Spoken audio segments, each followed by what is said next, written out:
Ladies and gentlemen, episode number 427 live. Let's go. Welcome to another TAV Gold Rush tournament. But tonight we're going to kick things off a little bit differently. Tonight we're actually going to be introducing a brand new championship to the masses. Tonight we are going to be introducing the brand new WCW Women's Battle Royal Championship. Now it is a championship that is actually replacing and has been silently merged, if you will, unified with the United States Championship. So we will salvage that history for anybody that's claimed that championship already, which means the reigning defending champion that held that belt is the reigning defending champion currently. Now that championship is not going to be restricted to just a regular battle royal. It could be an elimination royale. It could be a multi-man Hell in a Cell match. It's going to be a grand battle with multi-vixens that are going to go to war each and every week. It's going to give more women in the women's division opportunity each and every week to shine, especially in WCW. Which their division isn't quite as deep as the Wrestle Wars division, because they, of course, also have the women's tag division over there. But this gives more women, especially if there's any up and coming in the YTD Academy, they can also participate, and they can get in on the action and try to win that Battle Royal Championship.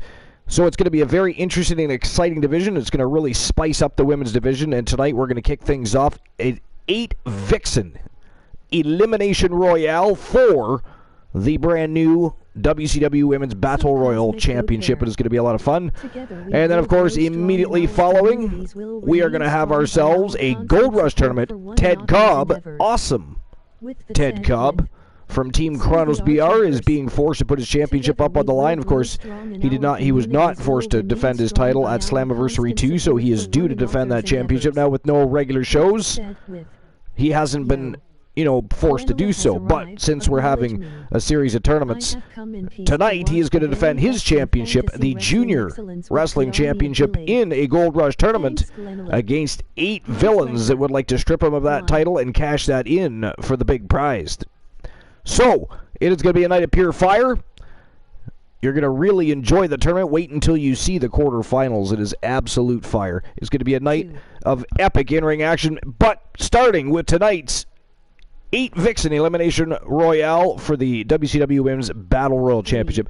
Before we get to any of that, we're going to, of course, have the quick look at the dirt sheets, see what's going on in the world of pro wrestling, news and rumors floating around.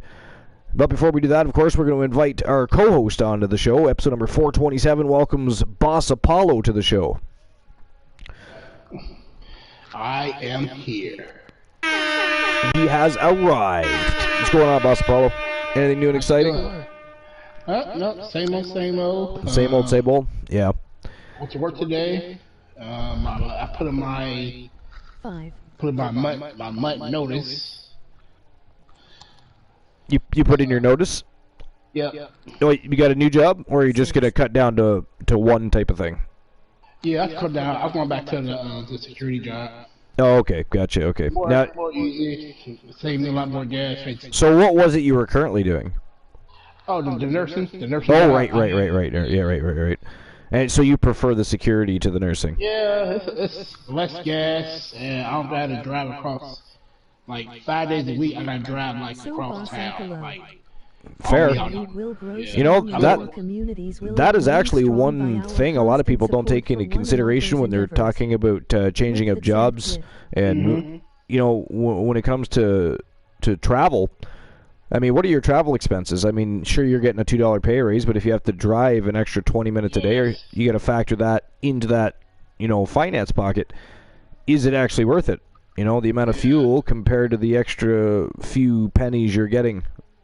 You gotta drive there, and you gotta drive back home, and your other runs you gotta do. So now, in some cases, people just so badly want out of the job they're in that they'll just do whatever. But when that's not the case, people need to do a little better job of weighing out the pros and cons. Because if you're going to be spending more money than you're earning, or than you were earning with a pay raise, I mean, then it really isn't worth it. So, but yeah, so that's good. Yeah, I mean, it's good that you're going to a job that you like. And now, is this a former job or is it a new company?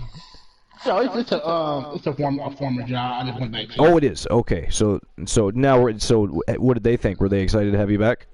I think so, yeah. You think so?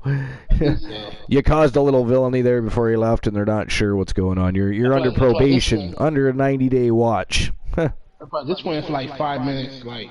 And Glenola, the great Glenola is in the house. Thank you for the shout-outs, my friend. Appreciate you. Glenola in the house. One of the best co-hosts there is, and of course one of the best mods as well.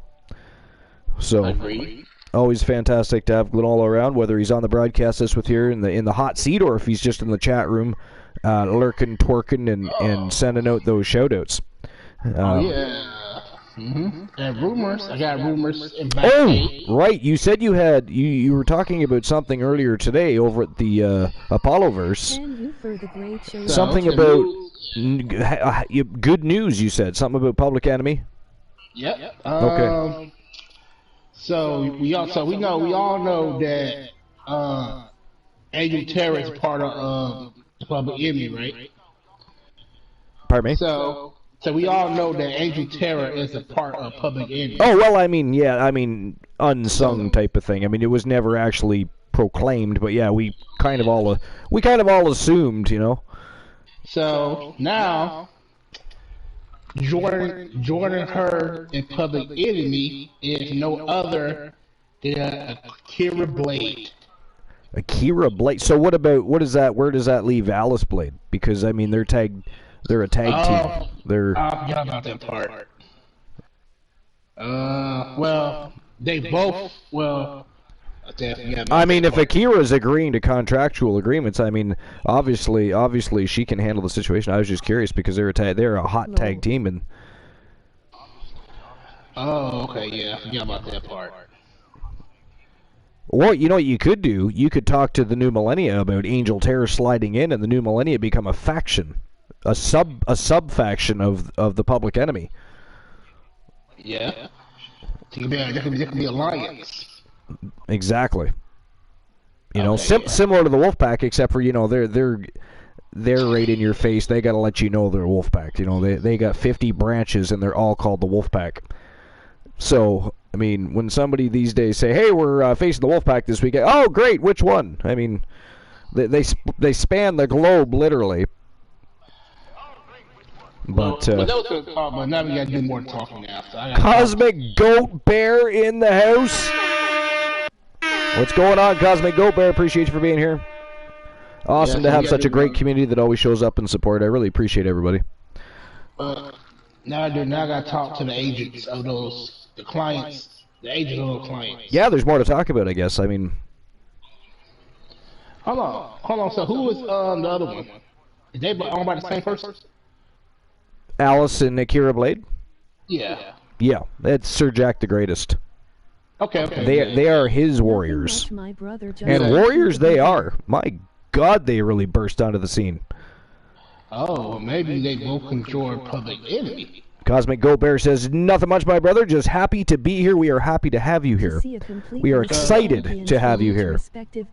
So I know Leo can talk to him. He was on board for them to join Public Enemy. Nice. Perfect.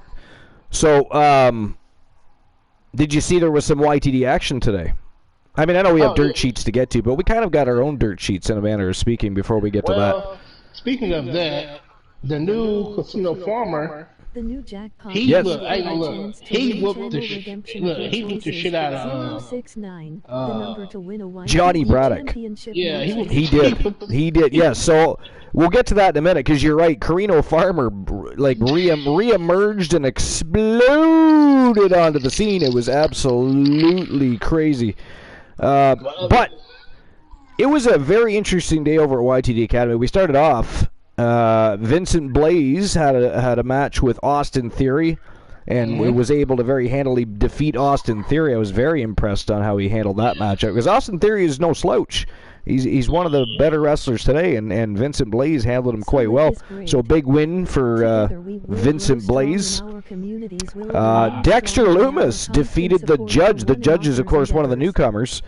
And so what I noticed was the Judge had a real lack of ground game. So when Dexter Loomis got him on the ground. He just really didn't seem to know what to do. He's gonna have to get it, but he's gonna have to get back to the gym and work that out.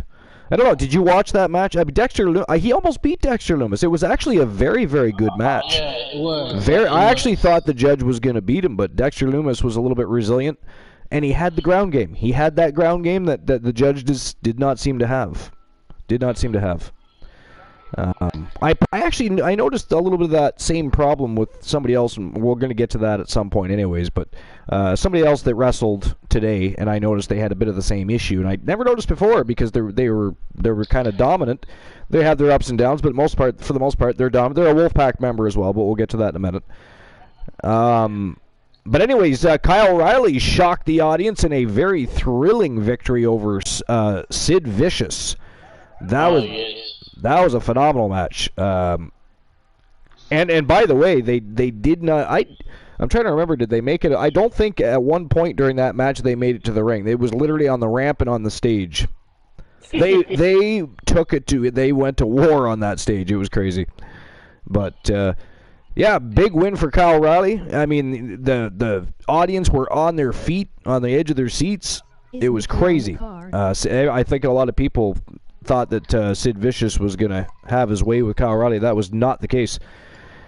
Tenacious B, the former YTD Academy Grand Prix wrestling champion, picked up a win over Ricochet, and that was a pretty good. That was a pretty high. Yeah, it was a pretty high octane, fast-paced matchup. But I actually thought Ricochet was going to pick up the victory there, but Tenacious B was able to hang on and eventually overpower Ricochet and pick up the big W. LA Knight. Not really sure what he was thinking. Archer was clearly backstage at YTD Academy, agitated, not having a good day, and LA Knight thought he was going to be a smartass and pick a fight. And you know, he likes to talk trash, and you know how LA Knight is. Well, Archer didn't seem to be too amused with LA Knight and ended up dominating LA Knight for his efforts. That was it. Did you watch that match? That was crazy. Archer come out, yeah, he's like, fuck it, I'm done with you. It was over and done with very quickly. Weapons of Mass Destruction went to battle with Mustache Mountain. Tornado tag team action. Big Bubba Bruno and Fat Lad Mitchell Vaughn, of course, came out victorious. Real shocking there. They very seldom lose. The Hart Foundation. Yeah, it was a good match. I mean, they challenged Phenomenal Soul, unfortunately, in a failed attempt to claim the YTD Tag Team Wrestling Championships. Phenomenal Soul showed why they are the champions and why they're one of the dominant factions in pro wrestling today. Retained their titles. GGP submitted Marcus Stevens, and that was a very, very good matchup. That's the one I was talking about. The one thing I noticed, because GGP is a very technical guy. And Marcus Stevens had him a few times. But GGP's got, just like the last match that we were talking about with Loomis and the judge, there was no ground game, at least not evident. Anyways, Marcus Stevens needs to work on his ground game a little bit. I mean, because just like the Dexter Loomis situation, GGP, between the technical wrestling, the groundwork, and he's very agile and quick, he was able to submit and retain. He submitted Marcus Stevens and retained his, and Marcus Stevens was just returning. But that said, nothing to hang his head over. That was an awesome match. I mean, and to lose to the Greek god Papa Don is, I mean, that's not going to harm your career at all. So, even to have a match with GGP is fantastic. So a lot of people, I don't know if anybody, some people may not even know who Greek god Papa Don is. He's a fantastic wrestler on the independent scene. He has been for well over a decade. And actually, Glenola happens to, I believe it is his brother-in-law. I believe his sister married GGP. Or is it an aunt? Glenola, are you there? See, this would be one of those times it'd be great to have the great Glenola right on the broadcast. Glenola, is it your brother-in-law? GGP is your brother-in-law, yeah? Or is it your aunt that married him? My cousin.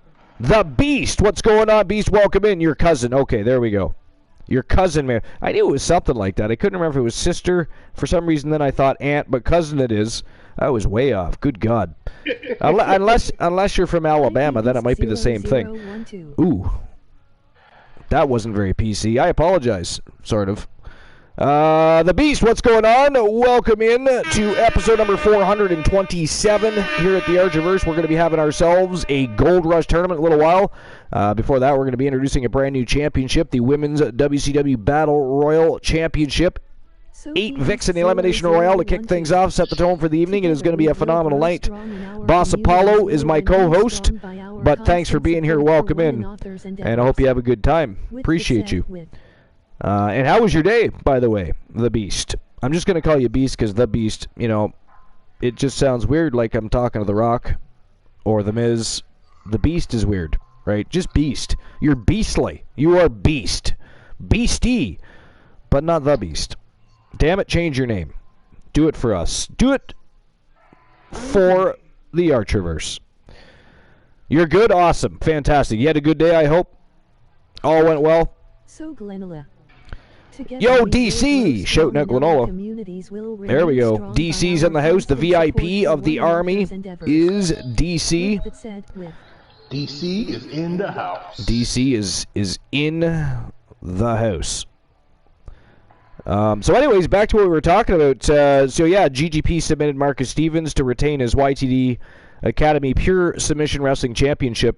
But again, it was a fantastic battle. You got to watch that match. Again, nothing for Marcus Stevens to hang his head about. I mean, it would have been nice for him to pick up the victory in his return. You know, he's blasting back onto the scene. But I mean, GGP is a formidable champion and submitted him. Carino Farmer, Boss Apollo, you were talking about that earlier tonight. Boss Apollo, we both watched Carino Farmer absolutely explode back onto the scene. I mean, he lost the cloak and he's, I don't know, he looks scarier than he ever has. And I got to tell you, I don't know what happened to the Johnny Braddock that we all know and remember, but Carino Farmer made Johnny Braddock look like an amateur today. Walked in. Hell in a Cell, opened up a can of whoop-ass straight out of the Garden of Eden and walked out the YTD Academy Grand Prix Wrestling Champion. Another championship for the Wolfpack, by the way, as ghastly as that is. He beat him in one lock, man. He was... Yes. And by the way, who was it? I believe it was Vincent Blaze. Where's Joe Link? Joe Link! Joe Link! Joe Link! Why is he not answering? Boss, he doesn't listen. Joe Link, where are you? I think it was, I want to say it was Vincent Blaze. We think... and we're pretty sure, I watched it, he watched it, we both are pretty sure that Vincent Blaze won a match in 7 seconds. Lover? Glenola said lover. Thank you. So distinct tone. Okay. Together we will grow strong and I mean, I don't know who he's talking to, but that's a little random and weird coming from Glenola. But anyways... DC, also thank you. Glenola wants to know how you are, DC. How are you, DC? We all want to know how DC is. How is DC? Life is Great is in the house. Your wife, did you see Kyle Riley open a can of whoop-ass on Sid Vicious today? What a battle. They didn't exactly make it to the ring, though. They did not. They were very naughty. They did not make it to the ring. They whooped each other's ass up on the stage, on the ramp. It was crazy. But Kyle Riley shocked the audience because I think everybody was under the impression that Sid Vicious was just going to walk all over Kyle Riley. Kyle Riley whooped that ass. Whooped that ass. DC says, I know, Archer, I can read. Lies. Well, somehow. Alright. And then last but not least, for the YTD Academy matchups today, The immortal Hollywood Hulk Hogan went to battle with his former friend and rival, the Ultimate Warrior. And, of course, with the help of all of his Hulkamaniacs, the Hulkster prevailed and became the new... That is loud. What are you watching? I'll try to catch up one of the matches. My bad.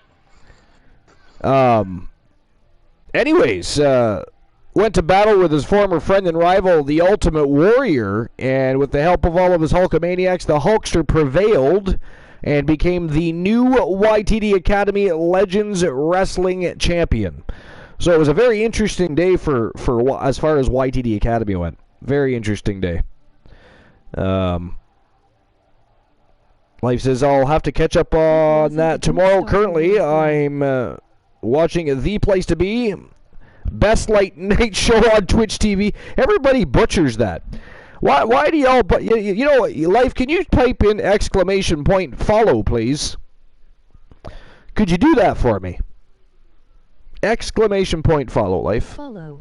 There we go. 10 months, 2 days, 22 hours. 10 months, 2 days, 22 hours. And yet we're still butchering. The late night place to be, the most must-see show on Twitch TV, and the very best in fantasy wrestling excellence, bar none, period. Now, maybe it's because I have neglected to say it as often lately. You know, we like to change things up, freshen things up a little bit. Change is good, you know. But good God, Life. Ghastly. How dare you? To be fair, Glenola has... Glenola, can you type ! Follow, please? Superstar switch on. Just to prove a point. Because Glenola fumbled it just the other night. Type. Superstar And Woozy liked to fumble it. I remember the night that we tried to get Woozy to do the intro. Actually, he didn't do too bad of a job, but we put him on the spot and had him do the intro to the show. Good God, that was funny. 1 year, 8 months, 19 days, and 14 hours. Glenola. Co-host with the most. And still fumbling the intro to the Archiverse. But it's okay. It's fine, I understand. Yo, 2 Hype, what's going on? Welcome in. Appreciate you stopping by. Welcome to episode number 427. We're just about to get things crack-a-lackin' with our show for the evening. As you can see, we've got an 8 Vixen Elimination Royale about to take place. We're going to be crowning a new WCW Women's Battle Royal Champion. It's going to be a great high-octane matchup between 8 crazy Vixens, by the way. Each one of them have been champions. They're all hungry. They are looking to get back into the limelight. Well, except for Erica Ann Smith. She's actually a double champion, but neither here nor there. But anyways, yo, Dogface, welcome in. Dogface is in the house. Oi, oi, you lucky people. Dogface in the house. Can we get a shout-out for Dogface, please? Dogface. It's actually ! Dog. ! Dog for Dogface. So Dogface. Together we will grow. He's got his own shout-out, he does. I think it's just 1 G. It should be 2 Gs. For some reason I put it under 1 G. That is my bad, Life. 1, 2, 3, 4, 5, 6, 7, 8, 9, 9. I should fix that because it should be D-O-double-G. There we go. The proper shout-out for Dogface. And if anybody isn't already following Dogface for some strange nonsensical reason, make sure you smash his follow button and check out his content, because he has a fantastic wrestling universe that is very much intertwined anyways with the Archiverse. Many of his wrestlers are over here stealing championships, cheating and winning matches just like they do over to Doghouse. It's absolutely ghastly and chaotic, but fantastic human beings, great community. Awesome time over there, and you don't want to miss out on a chance to check out Dog when he goes live, usually around, at least Eastern time, usually around 11:30 a.m., 12 o'clock a.m. Eastern Standard Time, when he fires up the Doghouse and gets some good old wrestling action going on during the daytime. He is the daytime place to be, the most must-see show on Twitch TV, and the second best in fantasy wrestling excellence, bar none, period. Oh, sorry, Dog. I had to do it. Thank you for the applause. I mean, I thought it was quite. I thought it was clever. But anyways, Ghastly. Life says, so my hair is like pink. I know, I actually saw it on the Discord. It is definitely pink. I mean, what color were you going for? Because, you know, normally one dyes their hair, well, pink to get pink. At least I would think. I went to a meeting today, and everyone went. I went to a meeting today, and everyone went, oh, you are brave, and now I'm scared. Well, you know. You can always dye it a different color if you don't like it. I mean, at this point, you're probably going to have to go black. Or bleach the crap out of the pink. Barbie pink, not this pink. I was going for more of a Barbie pink. What is it with Barbie? You know, Froggy Mothlegs and his friends watching Barbie Island Princess. Crazy. You want to look like Barbie with pink hair? Glenola likes to dress up like Barbie. Dogface thinks he is Barbie. There's a lot of chaotic crap going on around here. Life is great. I know what you DC mean. says, I know what you mean, but try to be brave. You could easily go red. That's true. That is true. Red would be cool. Red would be cool. But I was sick of red. I mean, depending on the, you know, wanted pink. the level of red. You don't want to look like a giant apple. Life said, but I was sick of red, which is, oh, you were red, so that's why you wanted. Ah, gotcha. So that would be counterproductive then. That would be counterproductive. Boss, what were you thinking? How dare you, sir? That's right, boo him. Giving life bad advice. I look great with red hair. Well, okay. So there's that.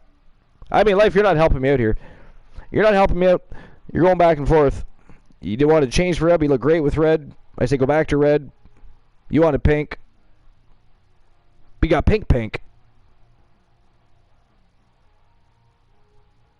It's more like a lotus pink, really, isn't it?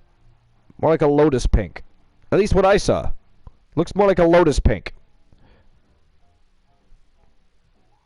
All right. So, Boss Apollo. Did we lose Boss? I know, but I do red all the time. Boss disappeared. The pink laugh. He is like Houdini. Oh, there he is.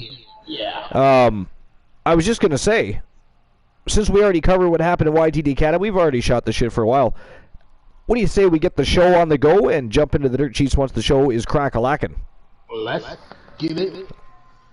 Because I'm thinking this is going to be one hell of a fantastic match. 8 Vixen Elimination Royale for the new WCW Women's Battle Royal Championship to kick things off, set the tone for the night, and then we dive straight into the Junior Wrestling Championship Gold Rush Tournament, where Ted Cobb has to put his title on the line tonight from Team Chronos BR. Now that said, does anybody want the betting lines open? Would anybody like to bet on this matchup? Let me know, because I can open up the betting line if you wish. Yes. Somebody said yes. All right.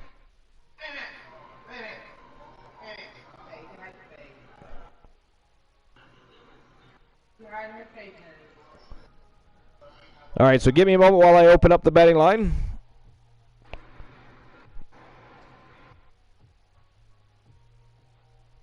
So who walks out the Battle Royal Champion, the WCW Women's Battle Royal Champion? Simply type. Is it going to be Nikita Lyons from Team France with 2 L's? into the chat. What about Angel Terror, the 3 Faces of Fear from Team Leo the King? We were just talking about her earlier tonight, boss. Oh, he was. Hug Lick is great. We got Cheryl O'Grady from Team Cheyenne McKay. Up into a powerful bear hug. Flailing Liff is great around like a ragdoll, skipping the rest. We got Bianca Belair in the house. Distinct Cone, your numbers are 8, 6, 4. Good luck, Distinct Cone. Charlotte Flair, the Queen of the Ring. Rewards to choose from if you are the new jackpot number for a chance to win a channel redemption of your choice. From Team Soul Embers, we got Ashley Blackheart. Championship matches 8.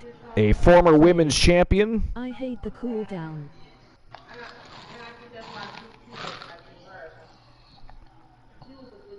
Play. Member of the coalition from Team AMC Me, the Diamond, Ashley Marie. There are some amazing and fun channel rewards to choose from if you are the... And then, of course, last but not least, the reigning defending champion. She is a double champion from Team Christian Cool. Laughing. Erica Ann Smith putting her title on the line. 5 minutes to make your bets, as always. All right, there we go. Betting lines are open, ladies and gentlemen. Go ahead and start gambling your funds away. I'll enjoy watching you all become broke by the end of the evening. It will make me all warm and fuzzy inside. Thank you very much. I appreciate all of you. Applause for all of you for doing so. Enriches my night. But anyways, Boss Apollo, are you ready? Yep. Let's go. All right, let's get this championship on the line.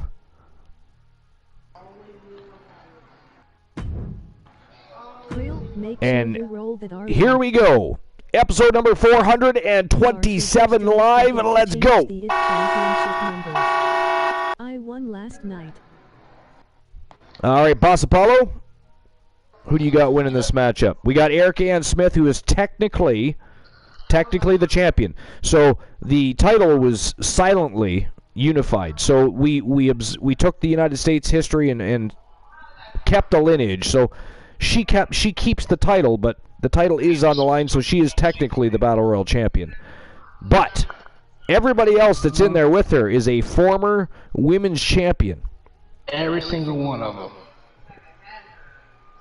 And all savages. I'm going with Angel Terror. You're going with Angel Terror?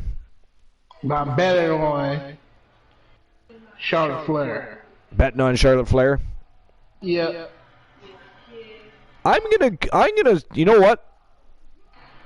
If, and I do say if because I have a feeling, but if Erica Ann Smith does not retain her title here tonight, or become the undisputed Battle Royal champion, I got a feeling like Ashley Blackheart somehow pulls it out here tonight. Mm-hmm. I mean, she was successful in her debut a couple of weeks ago. We haven't seen her in the ring since. Huge opportunity tonight. I'm sure she would love to get gold back around their waist. But then look at the rest of the Vixen villains in this matchup. Bianca Belair, Cheryl O'Grady. You know, again, all former women's champions. It's going to be a hell of a match. But anyways, I'm going to pull up the dirt sheets here and see what's crack-a-lacking there. See what's going on. Did you see anything off the top? I saw something about on my phone act, right? I guess that Iron Survivor Challenge debuted. See, I didn't watch NXT Deadline yet. I might try to find something and watch that later, actually. I got something here from, while you're looking, I got something from F4W Online. Suit Williams was the one that published it. So, WWE NXT Deadline. Live results, Iron Survivor Challenge debuts. 2 title matches were also set for the special. So a new match type makes its debut as NXT Deadline takes place tonight, which was actually last night. 2 Iron Survivor Challenges. Matches are set with for the show. The bout is a 25-minute match with an innovative rule set. The winner of the men's Iron Survivor Challenge will become the #1 contender to the NXT Championship, while the winner of the women's match becomes the #1 contender to the NXT Women's Championship. Okay, that's, fairly obvious, but Carmelo Hayes, Grayson Waller, Joe Gacy, JD McDonough, and Axiom are the men's Iron Survivor Challenge participants. The women's Iron Survivor Challenge will feature Roxanne Perez, Cora Jade, Zoe Stark, Kiana James, and Indy Hartwell. 2 championships will also be on the line tonight. Braun Breaker is defending last night, defending the NXT Championship against Apollo Crews. And the NXT Tag titles were up for grabs against roster stars. The New Day challenge Pretty Deadly. What? The NXT Tag Team titles were up for grabs as main roster stars. Okay, I did read that correct. So the New Day challenged Pretty Deadly. All right. Thought I read that wrong at first. Plus, Alba Fire and Isla Dawn face off in a grudge match. So it actually sounds like it was a pretty good show. I'm just interested to see how that Iron Survivor Challenge plays out, because I mean, not all gimmick matches are great ideas, right? We know this, but yeah, I'm gonna have to watch that because I am definitely interested. That wasn't very detailed, was it? About the whole Iron Survivor Challenge. I kind of thought they might go into more detail about it, but looks like Grayson Waller was the one that ended up actually WrestlingHeadlines.com here. Mark Middleton, Grayson Waller wins the first ever men's Iron Survivor Challenge at WWE NXT Deadline. Grayson Waller won the inaugural men's Iron Survivor Challenge at WWE NXT Deadline. Deadline was headlined by the Iron Survivor match, which saw Waller get the win to become the new #1 contender to NXT champion Braun Breaker. There's no word yet on when the title match will take place. Waller entered the match at number 4. The bout also included JD McDonough at number 1, Axiom at number 2, Carmelo Hayes at number 3, and Joe Gacy at 5. Waller won with 3 points, while Hayes, Axiom, and Gacy each had 2 points, and McDonough had 0. Oh, that's Gaslight. Had 0. Didn't even pick up one. That is savage. That is savage. Below are several shots from tonight's men's Iron Survivor Challenge at the WWE Performance Center in Orlando, Florida. I'm just having a look at that.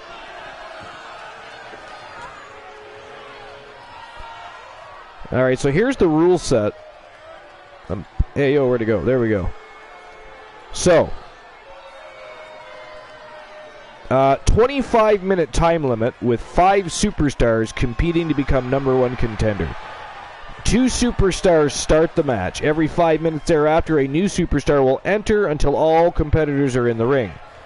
Falls can be won at any time via pinfall, submission, or disqualification. When a superstar secures a fall, they will earn 1 point. When a superstar loses a fall, that superstar is forced out of the ring and into a penalty box for 90 seconds before they can re-enter the match. The superstar who has scored the most falls when the clock hits 25 minutes will be named the Iron Survivor Iron Survivor, and become the #1 contender for the NXT Championship. I mean, it sounds like they're combining a few different concepts here to make one matchup, but it's kind of cool. It's kind of cool. It sounds like championship. Sound like championship scrambled, and sound like a Elimination Chamber, Iron Man match. I mean, it's a few things combined, isn't it? But you know what I really want to see is I want to see them better utilize that fight pit. I like the fight pit. Me too. I didn't think I would when they first started talking about creating it. I thought, oh, for God's sakes. But I was surprised the way they developed it, and I like it, and I would love to see Brock Lesnar and Bobby Lashley in that fight pit. Man, I love it. Right? I think that'd be phenomenal, personally. Yeah, me too. I worry on fight just for that. Yeah, that'd be a lovely fight. Yeah.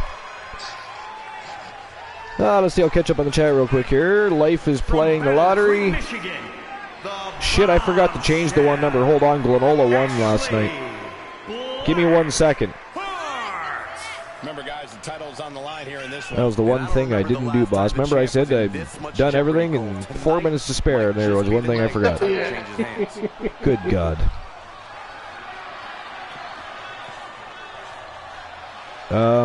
Okay, hold on. What just happened?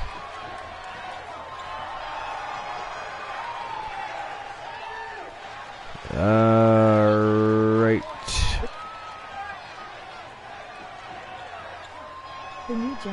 So last night was the Gold Rush Tournament. Redemption of your choices. 069. The number to win a YTD championship match is 8.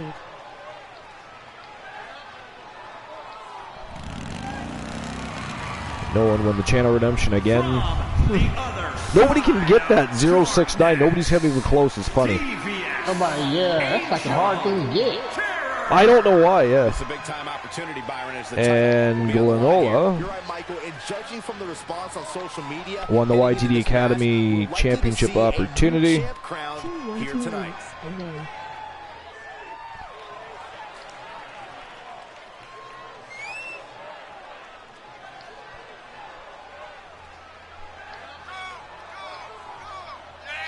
All right, so the one number for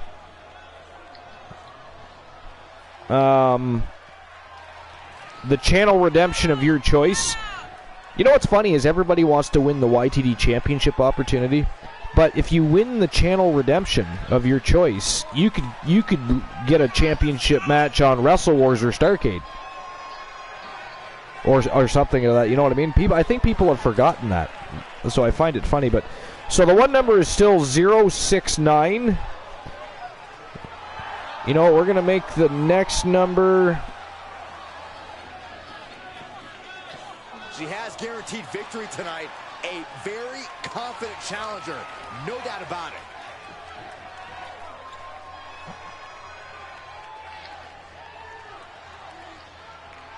We're going to make the next number 169, just to say we got 069 and 169. I am happy to win anything, LOL.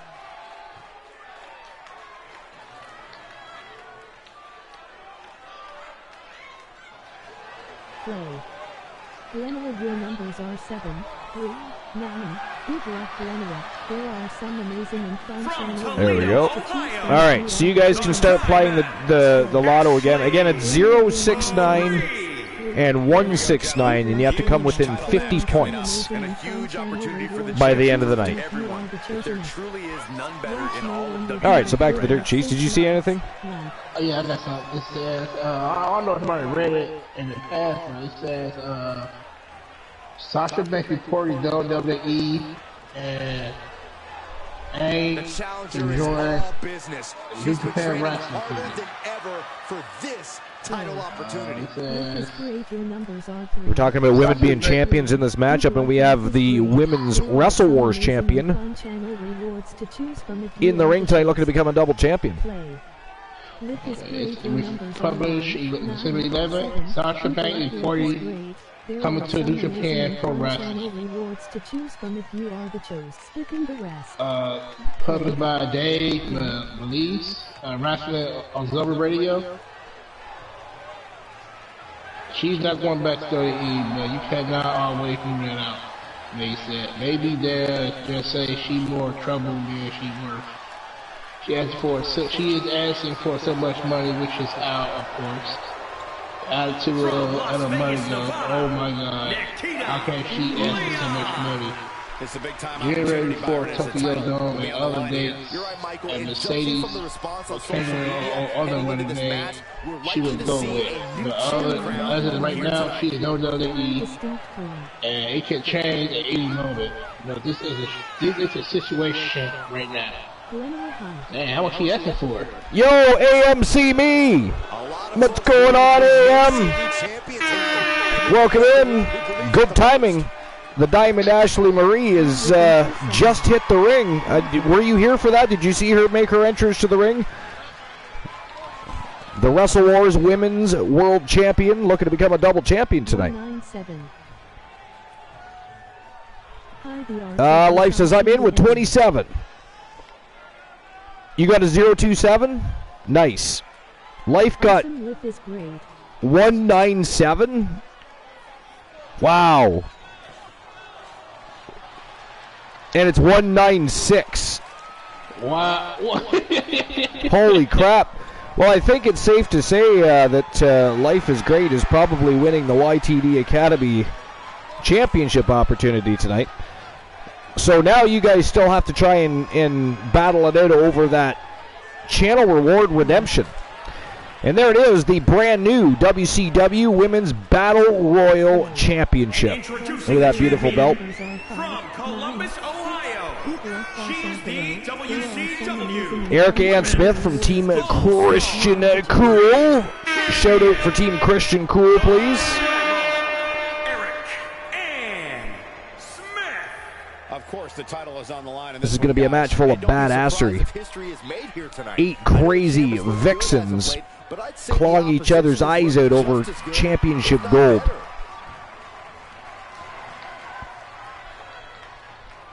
I see Jamie Noble ended up having his last wrestling match at a WWE house show in Charleston, West Virginia. Oh, he did? Yeah, Wrestling Headlines posted something about 54 minutes ago. It's by Andrew Ravens. Former WWE star Jamie Noble had his final match at Sunday's WWE Live event in Charleston, West Virginia. Noble is a former WWE Cruiserweight champion. He previously wrestled on a WWE show in 2015 during his days in the J&J Security, which I actually thought, I liked the J&J Security. Yeah. For one more match, Noble teamed with Braun Strowman and the Brawling Brutes, Ridge Holland and Butch, to defeat the Bloodline. WWE Undisputed Tag Team Champions, the Usos, Solo Sikoa, and Sami Zayn in the main event of that house show. Very interesting. Well, I mean, Jamie Noble has he's been a good worker. He's been loyal to the company. He's been great helping in NXT and whatever else he does as an ambassador for the company. So, you know, I'm happy for him. I'm glad he got to wrestle one more time. Hopefully it was the way he wanted to go out. And I mean, hell, against the Bloodline, why not? Let's see here. I saw something about MJF. Oh, here's something interesting. Ringside News. .com. And this is a Subajit Mukherjee article. It says Eric Bischoff says it's sad that nobody knows who the Elite is except their fans. And he's basically right about that, actually. But anyways, without getting into that, WWE Hall of Famer Eric Bischoff is one of the most well-known veterans in the pro wrestling world. Eazy-E's knowledge of the pro wrestling business is second to none, and he always has a very strict view of the modern pro wrestling landscape. Bischoff is never afraid of speaking his mind when it comes to the Elite, as he is usually critical of them. It seems Bischoff also believes the Elite is barely known outside their fan base. The Elite, comprising Kenny Omega and the Young Bucks, has been in the news for all the wrong reasons after the AEW All-Out Brawl with CM Punk. Many people still believe that they were in the wrong for that incident. The Elite also plays up to the Smarks, or a very niche audience, and is largely favorable to those fans only. Eric Bischoff recently took to Twitter and agreed with a fan who stated that no one outside of their fan base knows who the Elite is. The Elite is currently trailing behind Death Triangle in their Best of 7 series for the AEW Trios titles. They will face Death Triangle again on AEW Dynamite. Winter is coming this week. I still laugh about that. Winter is coming. I mean, what kind of name is that for anything? But anyways, says we'll have to wait and see whether the Elite will be able to win the match or not. I don't know. I think Eric Bischoff and the fan are both right. I mean, don't get me wrong. I like Kenny Omega. I like the Young Bucks. I mean, I don't think they're as great as some make them out to be, but that's neither here nor there. But really, they're not exactly global household names like the Usos or, you know, the Bloodline or any of the factions that are, well, globally known. You know what I mean? So, but let's see what else is happening here. Oh, some about Sasha Banks and WWE being very far apart on money. Is that the one you read? Okay. All right.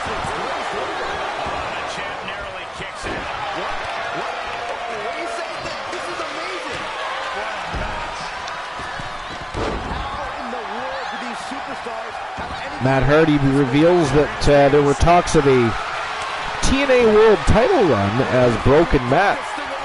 That's Wrestling Headlines. I think I remember, actually. discussion about that. I mean, vaguely, but I do recall something of that nature. I don't remember exactly what it entailed, but I remember something about him potentially getting a title run.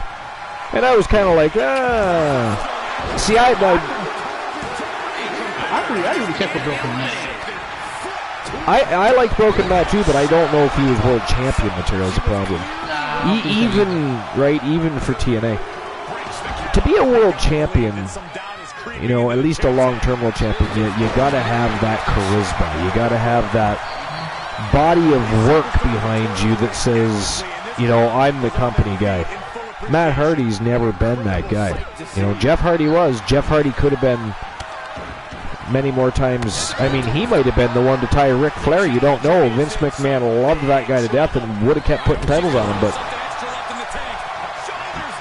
you know, so that's sad, but I don't know.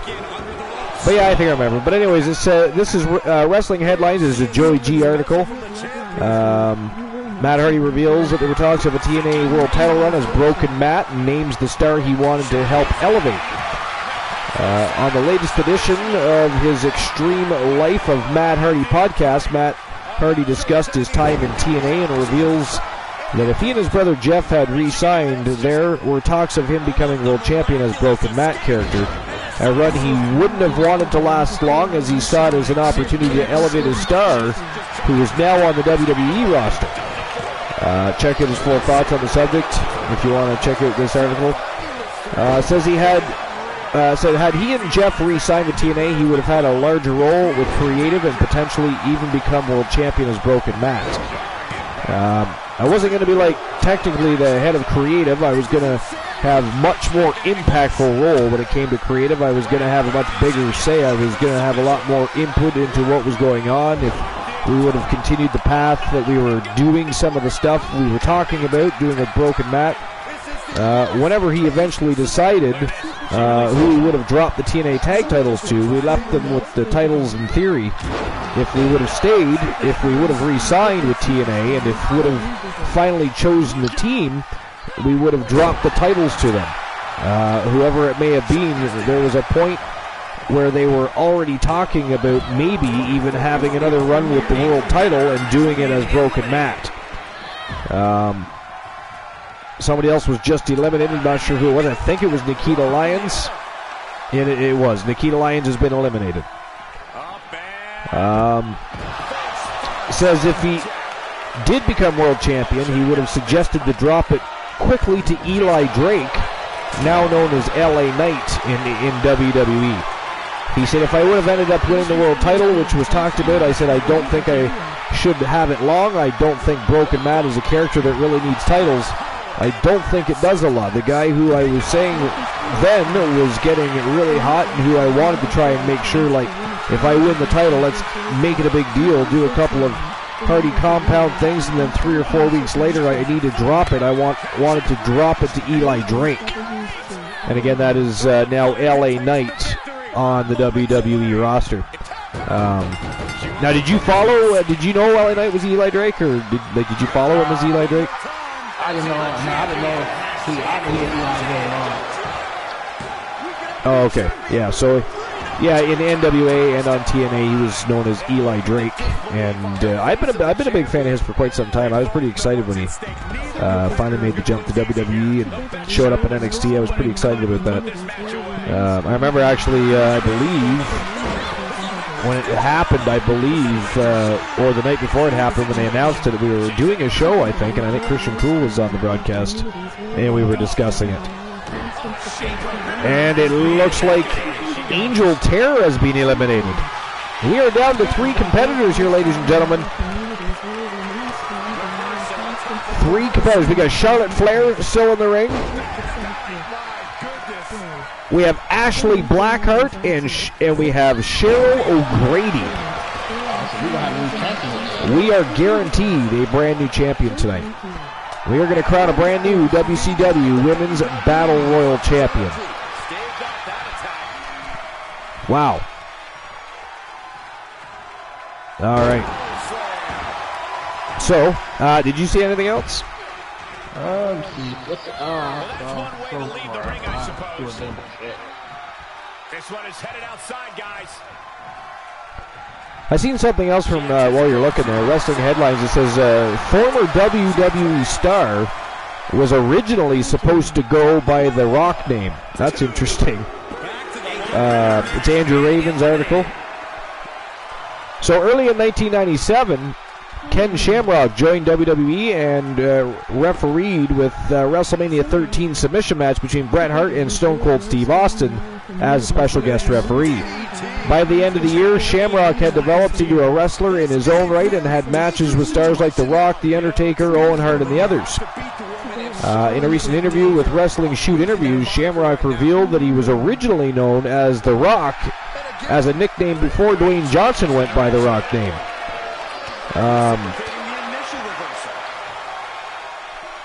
He said when he started using The Rock, I said, bro, you know I was The Rock first, right? He looked at me very confused, and then I had a contract where I had all that carved out. So I said, bro, no, seriously, I got into my contract, UFC and WWF and both of those, and I had it in the contract, World's Most Dangerous Man, Ken The Rock Shamrock, Lion's Den, all those things. I own those. Those are mine. Those are my trademarks.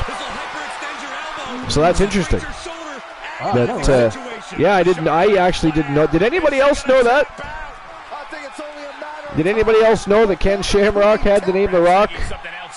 I don't know. I don't know what happened there. I'm sure Vince McMahon came into play there. Yeah, yeah. Right? I'm sure he came into it. Yeah. So, Too Hype back in the chat says, yo, what's going on, Too Hype? Joe Link is finally in the house, and he is bragging that he is The Rock tonight. How dare you? I have no idea who I am today. Let's find out.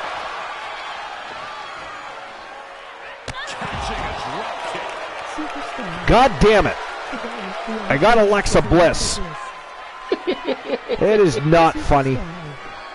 I mean, I should have known it was going to happen eventually. Oh, of course. AMC me gets John Cena. I get Alexa Bliss. AM says, you can't see me. Boss Apollo is Beth Phoenix. The Glamazon. Boss Apollo. That is fantastic. Fantastic. Too Hype is Hulk Hogan. AMC is now invisible, Life says. That's hilarious. So yeah, that's interesting. I had no idea that Ken Shamrock went by that name ever. So here's something else interesting. Booker T comments on Dustin Rhodes' potential retirement. This is by Ella J, and it is WrestlingInc.com. All Elite Wrestling star Dustin Rhodes recently announced his plans to retire from professional wrestling, saying that 2023 will be his final year as an in-ring performer. Wow, look at that, ladies and gentlemen, the winner of the match and new WCW Women's Battle Royal Champion, Charlotte Flair, the Queen of the Ring, is your new champion. Wow, I did not. I didn't see that one coming. I saw it coming because that's what I bet it for. That's who, did you really bet? I mean, you said at the beginning you were, but I wasn't sure if you actually meant that or you were just saying that. No, I bet it. So you actually did? Wow. WCW Women's Brand new WCW Women's Battle Royal Champion, Charlotte Flair. You can just feel it. They're champions. I'll issue the payout for that. I think I was one better for it. No way I can think to describe this other than absolute goosebumps. Then imagine how the new champ must feel. All right, 1,620 Archivers bucks to you, Boss Apollo.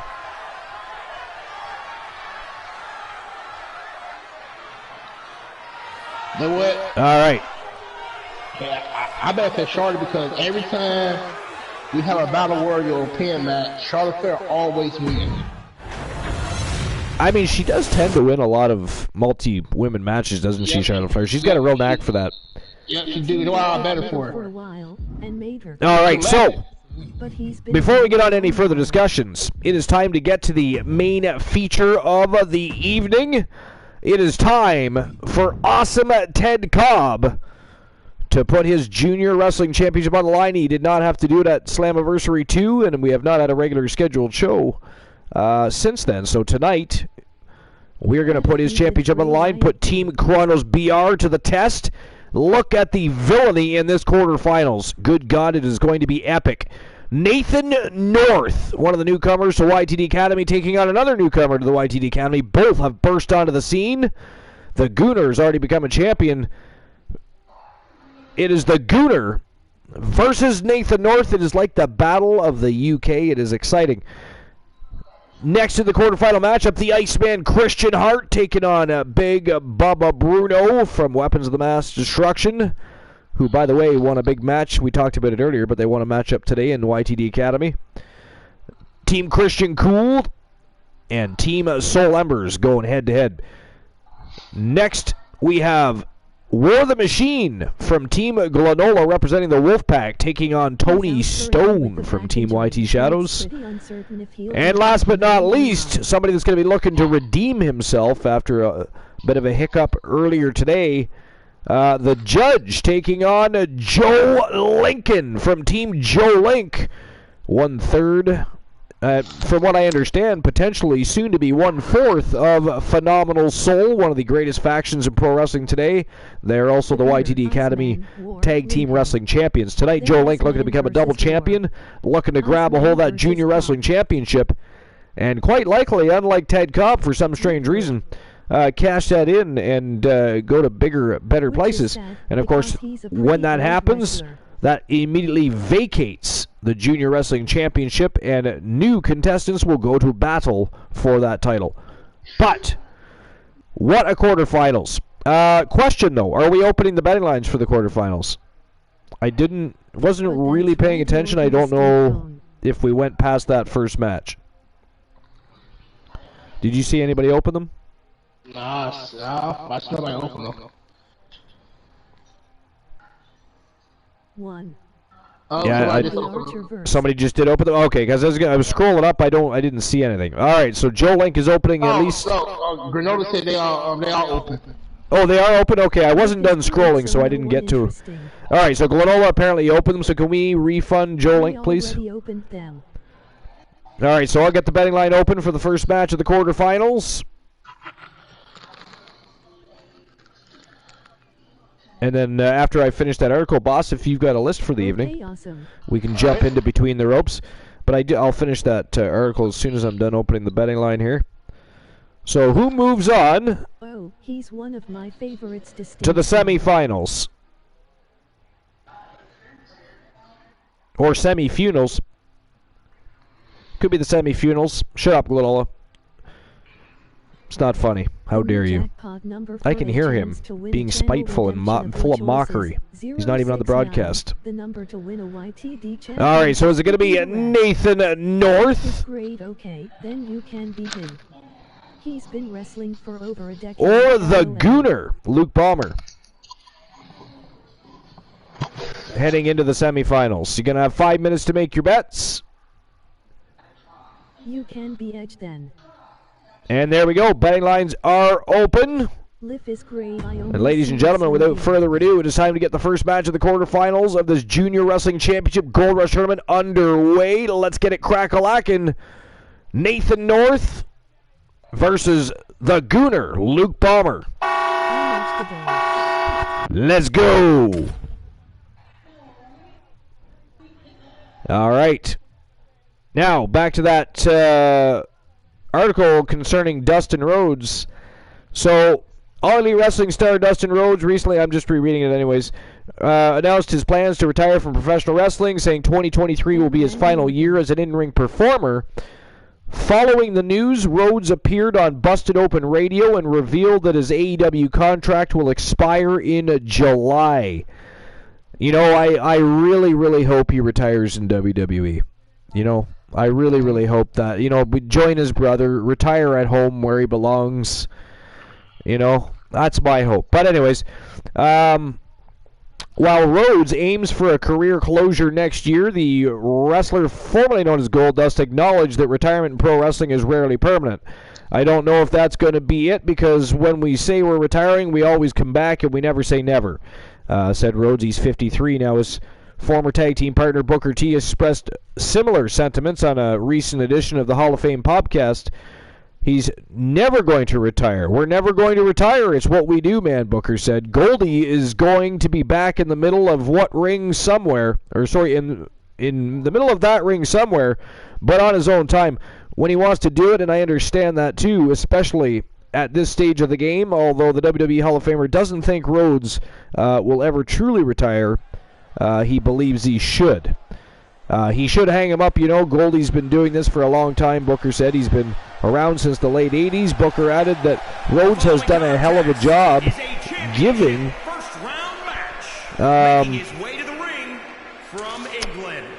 the article moved on me. Hold on.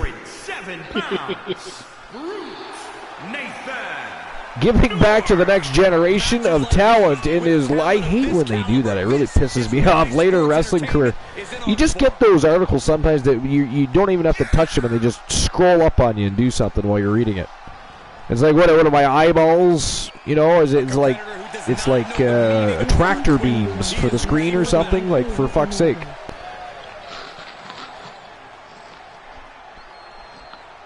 All right, so that seems to be about all the real interesting news in the dirt sheets as far as that goes. So boss, if you want to go ahead and get between the ropes started with your list for the evening, feel free to do so. 10 best money in the bank cash in all-time rank. Nice. And there he is, Luke the Gooner. The reigning defending WCW Hardcore Champion, ladies and gentlemen.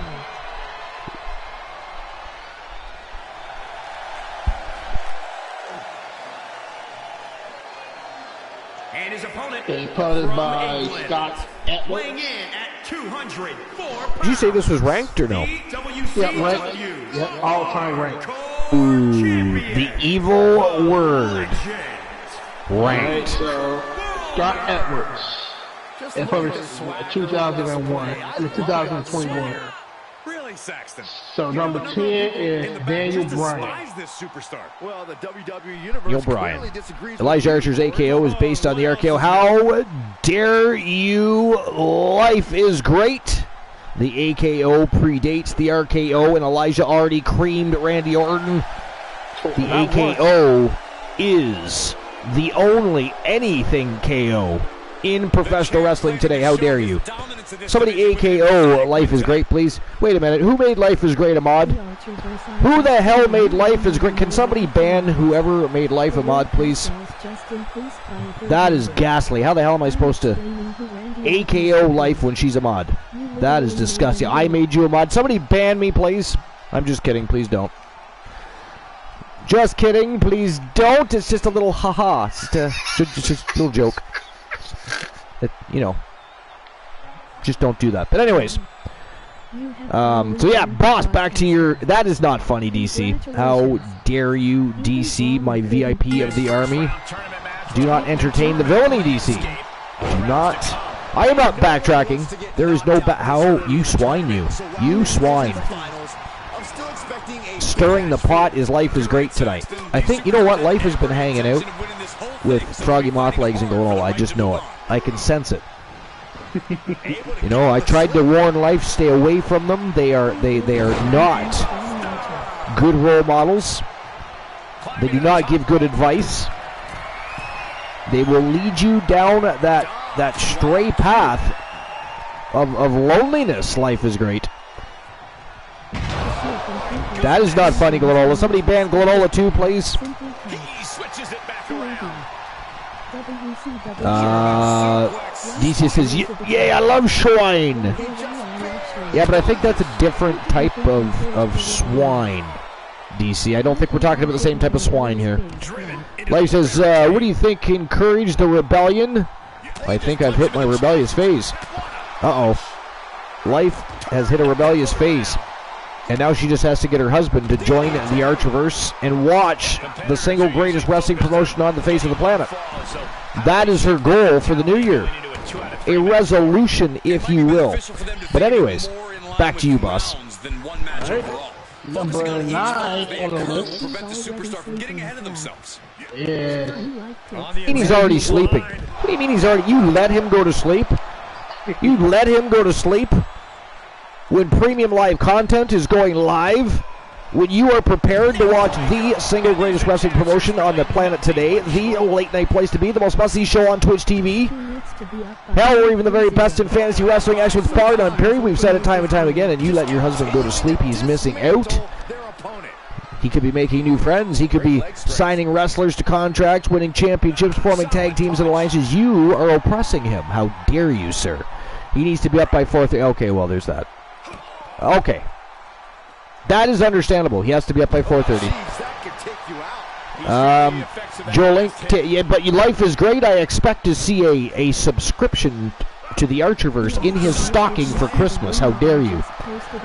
Glow of the Archerverse, did you see the rumor I just posted in chat? I didn't. I did not. Like in this chat or in Discord chat or... I mean, we chat in a lot of places, Glenn. You know what? I should ban you for trying to confuse me. I should ban you. I should ban you for trying to confuse me. And we're interrupting Boss's list here. Here, it's here. Okay.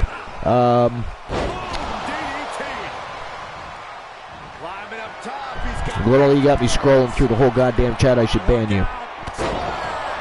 Oh, here it is.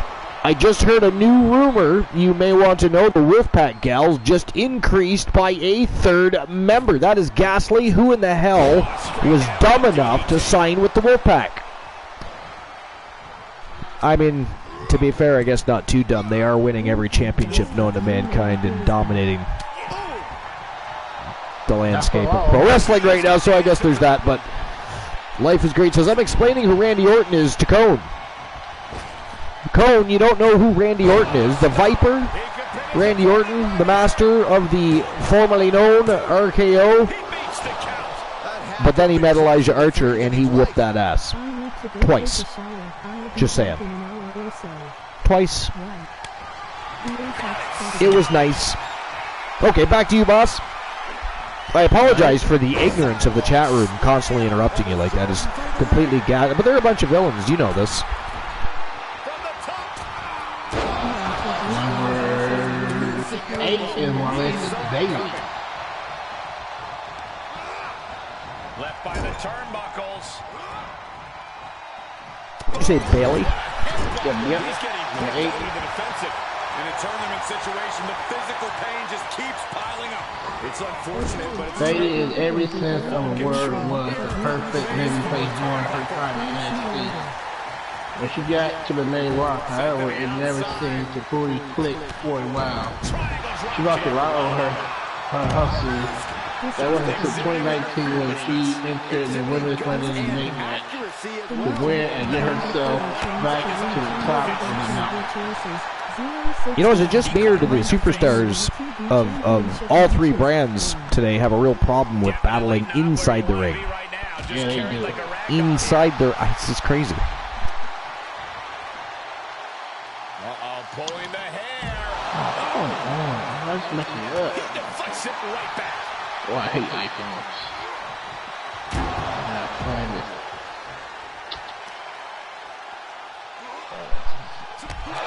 Accurate roundhouse.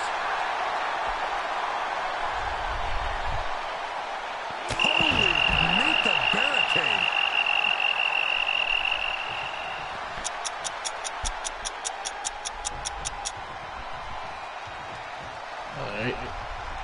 Alright, number 7 on my list is The Miz. The Miz. The Miz was pinned from the moment he won the Money in the Bank briefcase to be the first man to fall with it. True but the truth, he was even acknowledged that in the past, Miz would prove that this would not be his destiny, and he would successfully cash in the WWE Championship on Randy Orton. vicious.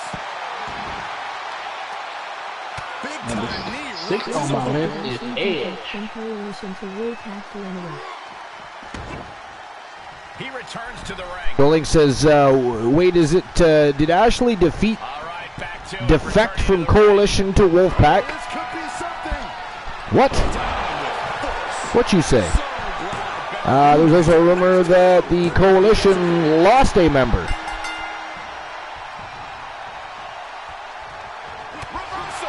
Well, I mean, apparently, Joe Link, I mean, rumors are swirling, but I mean, I have nothing to validify anything. Nothing, I have nothing.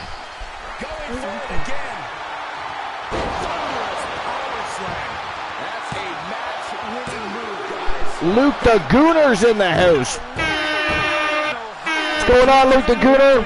Nice timing. Your boy is in the ring right now going to battle with Nathan North. It's like the Battle of the UK in there.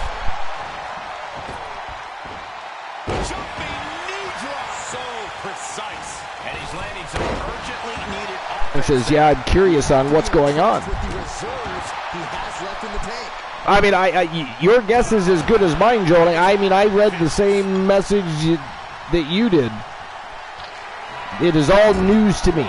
Apparently, though, and I guess I'm guessing if the Coalition lost a member and the Wolfpack Gals are picking up a member, I'm assuming that perhaps Ashley Marie was offered a spot within the Wolfpack Gal. I mean, she is on Starrcade now. Coalition's barely ever on Starrcade. I mean, I guess it would make sense. I mean, but for me personally, I know nothing of the sort. So I will have to wait and see how that plays out, just like everybody else. Able to elude it. Being carried around with ease.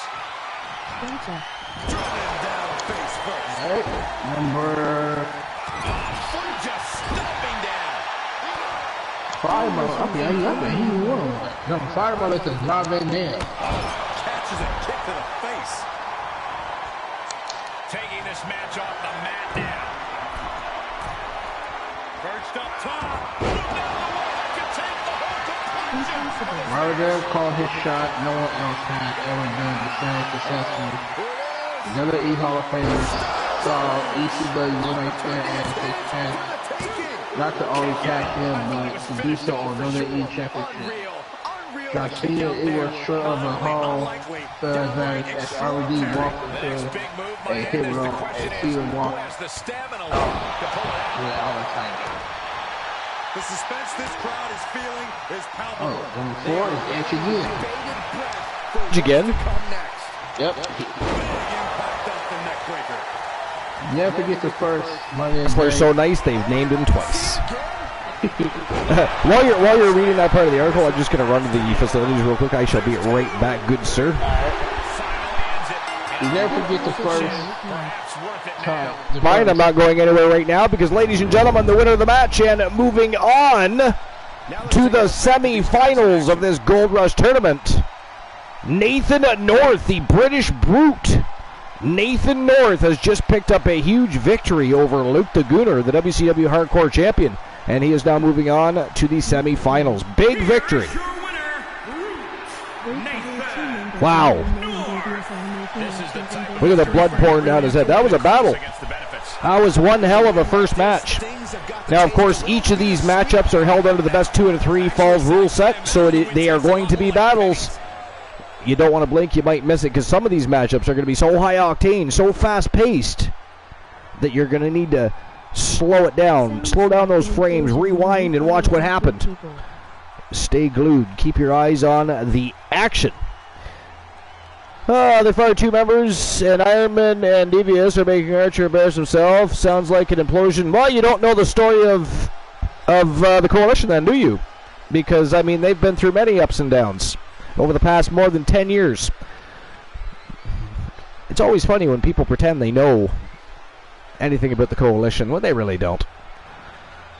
I mean, however, the Wolfpack, however, an open book. You want to talk about teams that are an open book? The Wolfpack. Greedy, cheaters, Savages, Barbarians. I mean, the list goes on. Yeah, that was a good match, Luke the Gooner. And by the way, Luke the Gooner, that was not a title match. This is a tournament. I don't know how long you've been here, but this is actually a Gold Rush tournament. So it was non-title. You are still the WCW Hardcore Champion. Just Nathan North one-upped you tonight. Great match. Fantastic match. Congratulations to Nathan North. All right, on to the next match of the quarterfinals. And I'll issue the payout for that.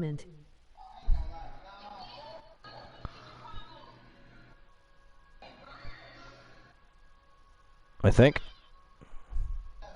Oh, there we go. At first, it wasn't going to let me issue the payout. I was like, what's going on? For the sake of the fight and have fun doing it. All right.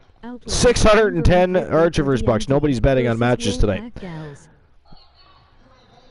All right, here we go. So who moves on to face Nathan North?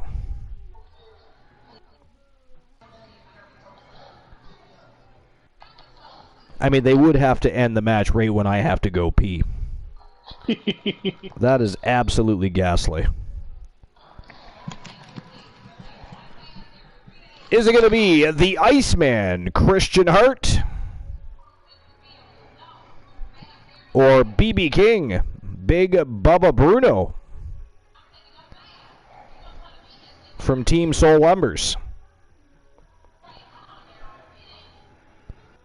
5 minutes to make those bets. And there we go. Get your bets in, guys. Win yourself some Archer vs. Bucks. You can cause some villainy. You can buy channel. Yeah, I mean, there's all kinds of channel rewards. Everything from championship opportunities to, you know, banning Boss Apollo. A whole bunch of things you can play with there. But anyways, here we go. Betting lines are open. It is time for the second match of this Gold Rush tournament. The Iceman Christian Hart from Team Christian Cool taking on Team Soul Embers, Big Bubba Bruno. This is going to be a slobber knocker. Let's go. And back to you, Boston. I'll be right back. All right. Finally. You never forget the first. The Money in the Bank briefcase never had certain in ago when it was first grade. Ed is the holder of the briefcase nearly a year. And there was no plans on what to do with it until he pitched and how he would use it, making it a special prize that is today.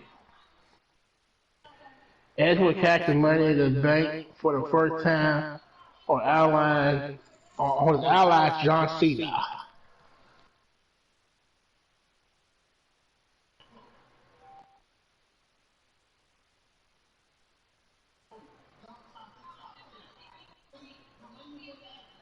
Number 3 on the list is Dean Ambrose. He won it too.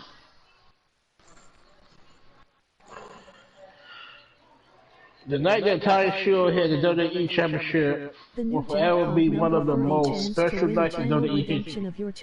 Roman Reigns, Seth Rollins, and Dean Ambrose were a once-in-a-lifetime type of group, and every member not only become world champion, but managed to become the biggest player at one time professional wrestler. Most history company in 2016 was a interesting year as Roman Reigns was finally on top of WWE as state champion, while Rollins had just returned from injury and was determined to become WWE champion once again. In a way, Ambrose wasn't involved in the storyline until a week of Money in the Bank when he had them on Ambrose Society talk show. It was there when he made it clear that he could become a reality champion. 264 pounds. The Iceman, Christian Hart. Tensions riding high. Plans on getting things settled in the ring. I can't wait. Number 2 on the list is Dolph Ziggler. Dolph Ziggler cashed in the night after WrestleMania 28. And finally reimbursed by the wrestling world. Ziggler was a competitor Some fans had Sasha been the world champion and trying to win. But it never had got to the point where WWE was running. One special night, 2012, WWE saw Ziggler achieve his moment World Heavyweight Championship match on Alberto Del Rio, who was injured by a Jack Swagger ankle lock, not allowing him to get his feet or move at all. This was when Dolph, who had held the briefcase for months, saw his moment. Don't worry, I'm sure WWE will watch this match 10 times before bed tonight. Number 1 is Seth Rollins, everybody. A WrestleMania cash-in, great. A WrestleMania main event cash-in will make history. It's still a history to this day. Seth Rollins was destined to become WWE champion and was in a race with Roman Reigns and Dean Ambrose to be the first man of the Shield to be the champion at WrestleMania 31. All sign reports from Reigns achieving such a accomplishment. I have returned. What have I missed? Ooh, the match is just getting underway. I say I come back at a good time. Look at the size of Big Bubba Bruno. Good God. This guy is a mammoth. Alright, so what have I missed on your list so far? Anything juicy and interesting? Number 1 was Seth Rollins. Number 2 was Dean Ambrose. Dean Ambrose, yeah. Yep. He's come up a lot lately. Yeah, no, 3 was Dean Ambrose. Yo, Jack Napier! What's going on, my friend? Welcome in. Appreciate you being here. Episode number 427 live, my friend. We're right in the middle of a Junior Wrestling Championship Gold Rush Tournament. The Iceman Christian Hart from Team Christian Cool, and of course Big Bubba Bruno, the big mammoth there, well, tossing him over the top rope currently. From Team Soul Embers, this is going to be a hell of a slobber knocker. Welcome in. What's going on? Happy Sunday, Jack Napier says. Happy Sunday right back at you, my friend. Although here it's almost Monday, technically speaking, of course. But anyways, what's going on, Jack Napier? What's new and exciting? What's going on in Napierville? Anything new? Did you win $1 million? Move to a condo in the Swiss Alps? Did you inherit a bakery in the French Alps? Into the ring now. I mean, there's all kinds of things that could happen. But anyways, while we're waiting for that answer, back to you, boss, I guess. Oh, yeah, I got my list. You're done the list? Okay. Let's see here. I actually have a list tonight. My list is from Sportskeeda.com, and it is 10 of the best NWA WCW television champions of all time. And this was written by and published by Christopher Scott Wagoner. So a unique experiment resulted in some great champions and reigns. Here are about 10 standouts. The NWA World Television Championship was envisioned by JC Productions as a territory title to complement its United States and World Heavyweight Championships. Their reasoning was the television title could be defended more frequently than other major titles, and match lengths would be kept to 10 or 15 minutes, often with caveat of television time remaining. Everything about the title was meant to be television friendly. For one, it was rendered with silver and on red leather, which showed up quite well on the non-HD television sets of the era. For another, the 4 major networks were emblazoned on the side plates, so there was also a sort of unofficial accolade that went along with that belt. That meant the man holding it was ostensibly the best wrestler on television. The short time limits encouraged a faster-paced match, and often the title was contested between journeyman wrestlers of great skill who were being groomed for the main event. The result was one of the most popular championships in wrestling history until its sad decline under the leadership of Eric Bischoff and Vince Russo of the World TV title was always great interest to wrestling fans. Here are 10 of the best television champions of all time. Some of the names may surprise you. And right before I get into the list, I'm just going to catch up on the chat real quick here. The leg trap, fisherman suplex. Joe Napier still has not answered our question. Joe Link, did everyone watch the Vincent Blaze match on YouTube? We were actually just talking about that match not too long ago, Joe Link, because I said that you and I both seen it, and we're pretty positive that he won that match in 7 seconds. And of course, if he did win it in 7 seconds, that makes him the new record holder. I mean, at very most, I got that at 7.5 seconds. I don't know. If anybody else wants to watch it. He's getting up, but there's danger in front of him. To the sky. Life says, not gonna lie, I'd be quaking in my shoes if I saw Big Bubba Bruno on the top ropes coming. No shit.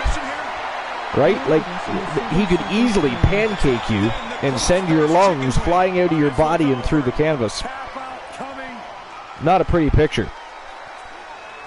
All right, so number 1 on my list is Dan Miller. He's the first NWA television champion. So a rough and tumble, no-nonsense grappler, Miller was the waning years of his career when he captured the first ever NWA TV title reign. He defeated the journeyman Ole Anderson to win a tournament and crown the first ever TV champion, though he would only hold the title for a few months. The accolade of first ever champion belongs to him. Number 2 is Ric Flair. Ric Flair captured the belt for the first time in 1975. His first taste of major gold, and would go on to hold it for over 6 months.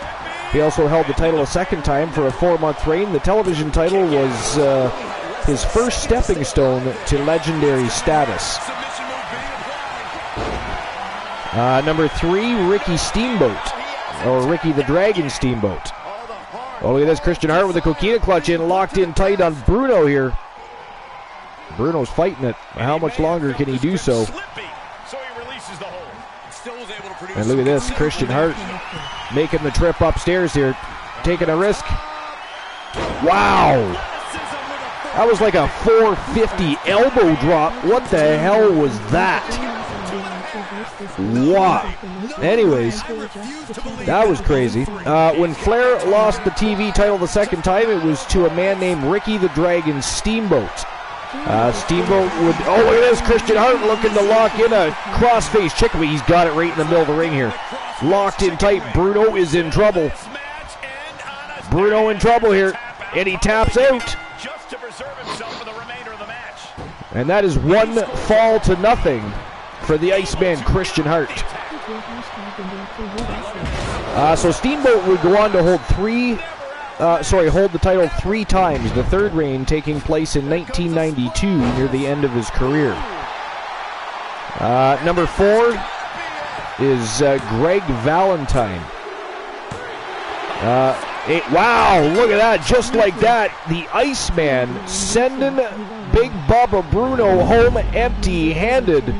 Ladies and gentlemen, the winner of the match by a score of 2-0, and moving on to face Nathan North in the semifinals from Team Christian Cool, the Iceman Christian Hart is your victor. Congratulations to Christian Hart and Team Christian Cool. If we could get another shout out to Team Christian Cool, please. So Greg Valentine, actually I better issue the payout for this match here first before we move on too far. Give me a sec. Well, you can't really argue with a win like that, guys. No doubt about it. Support for this guy grows by the second. All right, so the winner was Christian Hart. 3,500 Archerverse bucks being issued right now. All right, and now we move on to the third match in the quarterfinals.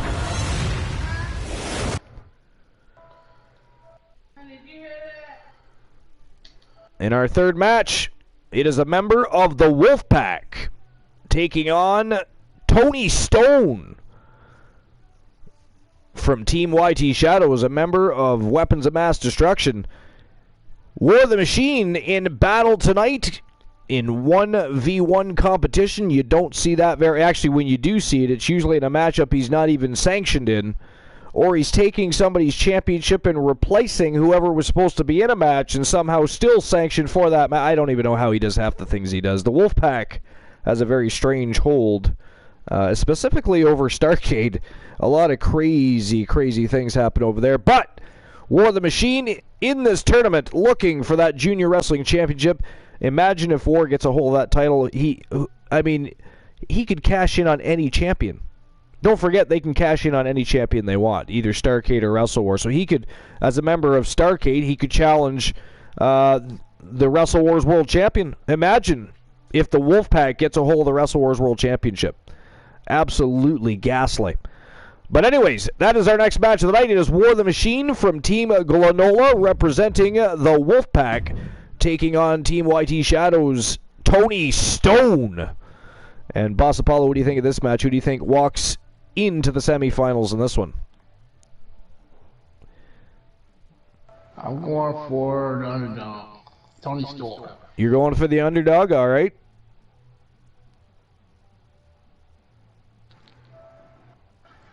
I'm going with War of the Machine on this one just because I feel like I'd be stupid to bet against him. I mean, although I can't lose any money, it is still nice to know that I got the bet. You know, it's still nice to know that I won the bet. It's more of a personal thing. While you guys are winning Archerverse bucks, it's just simply a pride thing for me. And I lose, I mean, I do not do well at the betting. We know this. Alright, so is it going to be War of the Machine? Or Tony Stone?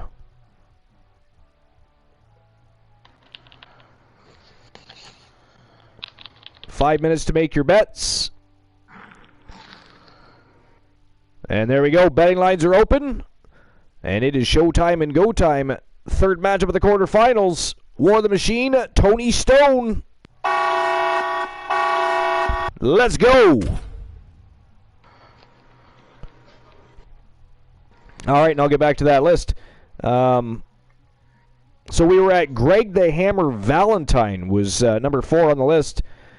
Says a legit tough man, Greg Valentine had a pair of TV title reigns to his credit, both in the early 1980s. Valentine is best remembered for his heel run in the classic WWF era, where he feuded with such luminaries as former partner Brutus Beefcake and Ronnie Garvin. Number 5, Jimmy Valiant. The Boogie Woogie Man is one of the most dearly beloved wrestlers from the 1970s and 80s. The TV title had been envisioned as a belt with a short title reigns, but Valiant was the first man to calm down the division and held the belt for nearly a year. Number 6, Mike Rotunda. Also known as IRS and VK Wall Street, and also happens to be Bray Wyatt's father. But before he was IRS and VK Wall Street, he was just plain Mike Rotunda, or Rotunda as he sometimes went by his real name. The preppy heel was the leader of the Varsity Club group of villains. Rotunda's reign of 335 days is the second longest in the history of that championship. Number 7 is Tully Blanchard. The WWF Hall of Famer and multi-time tag team champion also had an impressive run as TV champion. His reign of 353 days ended up being the longest reign in the history of the television championship. You know, I gotta be honest, the television championship is still something I'd like to see brought back into the WWE, just utilized correctly, that's all.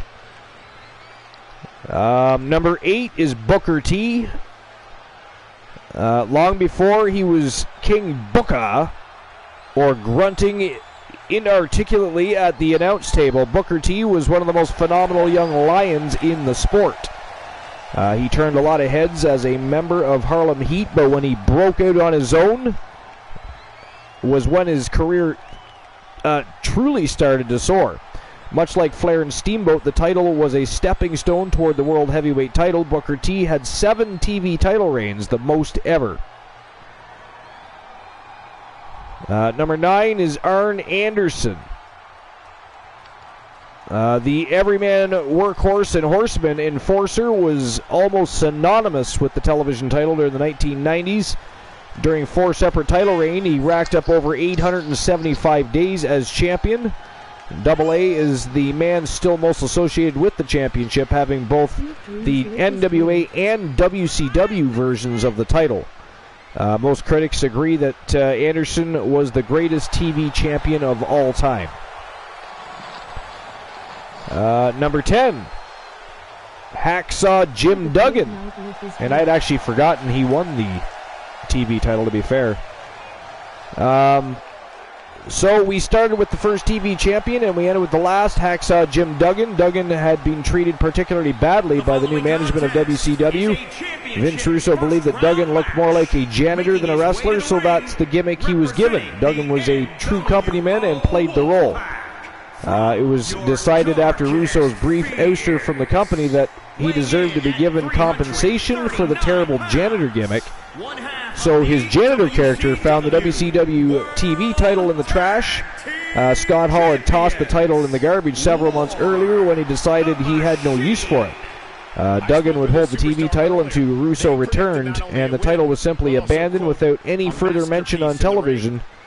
An ignoble end for a belt that created so many fantastic memories and matches.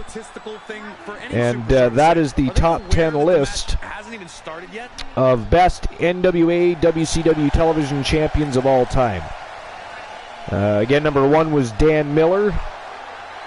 Number 2 was Ric Flair. And his opponent from Pensacola, Florida. Number 3, Ricky the Dragon Steamboat. 66 pounds. Number 4 was Greg the Hammer Valentine. Number 5 was Jimmy Valiant. Number 6 was Mike Rotunda. Number 7, Tully Blanchard. Number 8, Booker T. Number 9, Arn Anderson, AA. And last but not least was Hacksaw Jim Duggan, number 10. And that wraps up that list. Very interesting.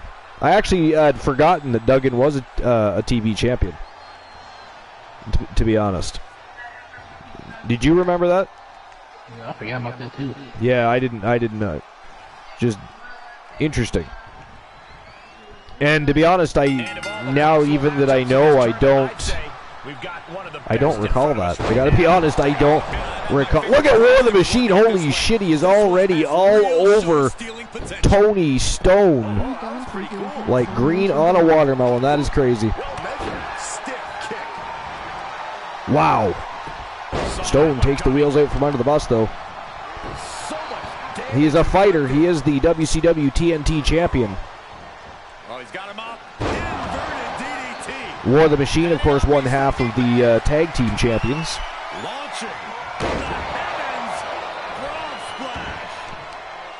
You went with Tony Stone on this match, did you not? Yep. The new jackpot number quarter chance to win a final redemption of your choices. 069. The number to win. But yeah, War the Machine and his partner in crime, Boss Apollo. The Omega, Marshall Omega, they have held those WCW tag titles hostage for quite some time now. And now we have War the Machine in a tournament looking for singles gold. That is crazy. Oh! Tony Stone kind of missed the mark there. War the Machine was just rolling out of the way. Big punch right to the temple, though. Put War the Machine back on his back. Big jumping knee right to the forehead. A little insult to injury there, but look at that. A big boot from the bottom. Tony Stone did not protect his head there at all, and look at this, War the Machine overpowering Stone. No surprise there. War the Machine, his power is well documented. Some of the crazy things, and look at that, Tony Stone showing a little strength of his own. Racks up, oh, the GTS to War the Machine, lays him out right in the middle of the squared circle, but gets only a 2 count there, boss.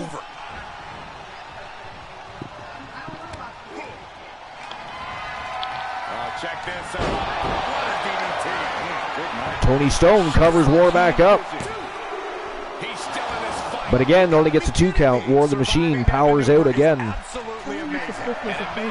Tony Stone going for those quick pinfall attempts.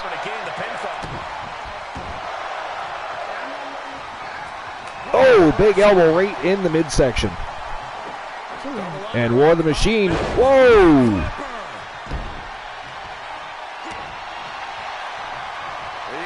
Damn. Oh, look at this. He is measuring Stone up. Stone's in trouble here. Turn around, Stone. Get out of the way. Oh, he got out of the way just in time. He must have heard me, boss. He must have heard me. Sidestepped right at the right time there. Nice spine buster. War the Machine on his back again. He's having a little trouble with Tony Stone here. But again, Stone just can't keep War the Machine down. He's just too damn strong. He's like a raging bull, Boss Apollo.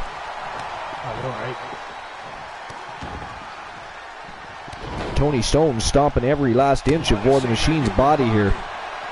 And now he's going upstairs. Air Stone. Whoa, Jesus Christ. What was that Cirque du Soleil shit? God damn. The athleticism of Tony Stone is crazy. Oh, and another GTS. War the Machine in big trouble here. Stone, I think, has War the Machine's not. But again, War the Machine powers out, boss. What does Tony Stone have to do to keep that big mammoth down? Oh, look at this. He's, oh, vicious. Inverted DDT. And picks up a pinfall. It is 1-0 for Tony Stone. And he very quickly goes right back to work on War the Machine. Going back upstairs here. War the Machine runs right underneath him, though, and Stone crash lands with nobody home. Whoa, misses a big diving lariat off the ropes there, but scoops Stone up like he weighs nothing at all and just ragdolls him down to the canvas. War the Machine is on fire. Oh, a ripcord knee right to the jaw. And I'm pretty sure we saw teeth fly out of the mouth of Tony Stone right there. He's going to need some dental surgery after that one. Big flying elbow right to the chest. And look at this. Stone doesn't see him. Machine's coming. Oh, he nailed him that time. Speared him right off his feet. Tony Stone is flat on his back. Are we going to see a tie? No, Stone kicks out. I thought we were going to tie it up there, boss. I thought it was going to be 1-1. Uh-oh. Oh, here comes the... Oh, again! Big, giant knee right in the kisser. And War the Machine is just unloading. Returning fire, though, is Tony Stone. Oh, Jesus Christ. Springboard headbutt right in the face by War the Machine. And Stone again kicks out. Now it is War the Machine having a problem keeping Tony Stone down. The tides have kind of turned here a little bit. Stone's going for a ride. Stone is going for a ride. Oh, there it is. The Warhammer. Oh my God, he kicked out. Oh my God. Tony Stone is a savage. So far, this match of the night. Wow. Look at this. Stone whipping War the Machine to the corner. He's going to work him in the corner here. Oh, this is taking a risk. Yeah, this is taking a risk. Oh, shit. Damn. That was crafty. Big jumping knee to the forehead.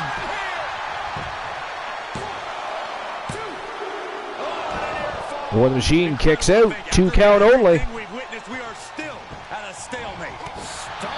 Still only a 2 count going on here. Oh, look at this. Tony Stone again. Big jumping knee right to the forehead of War the Machine. And he's going for that inverted DDT again. Oh, look at this. Knees to the head. War the Machine powers out. Oh my God. Look at this. Ground and pound by the mammoth of a man known as War the Machine. One half of the WCW World Tag Team Champions. Uh-oh. Here goes again. Tony Stone. The Warhammer. No, Stone slips out the back door. Uh-oh, shit, he got caught. He didn't move fast enough. He got caught, and whoa. Good God. Power slam by War the Machine. Stone kicks out. Stone kicked out again. Holy shit. Oh, look at this. He's got a chokehold locked in there.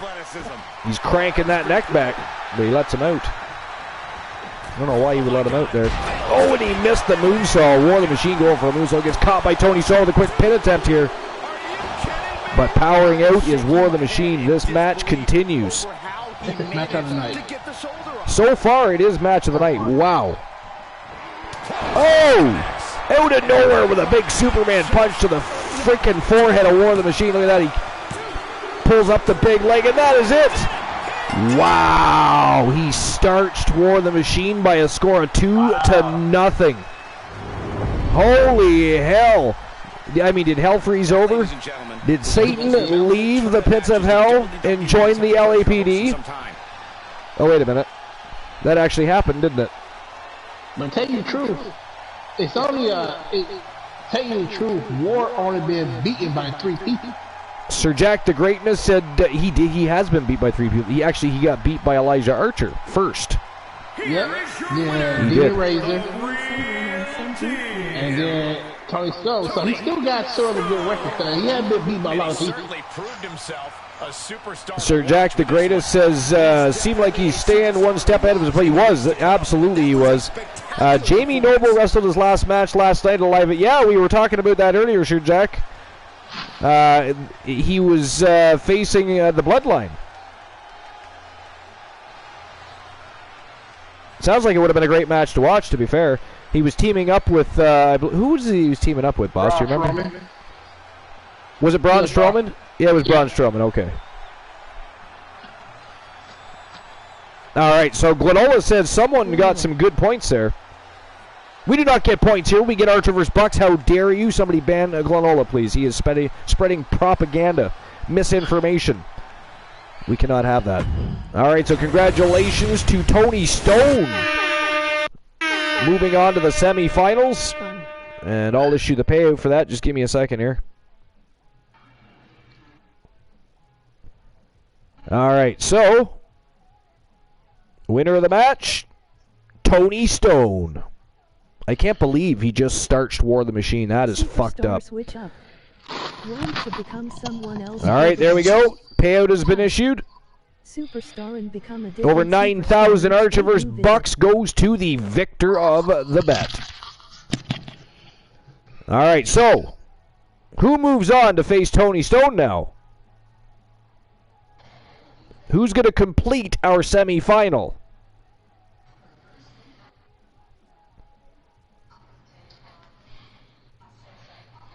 Will it be the newcomer, one of the YTD sensations, the Judge? Or will the Judge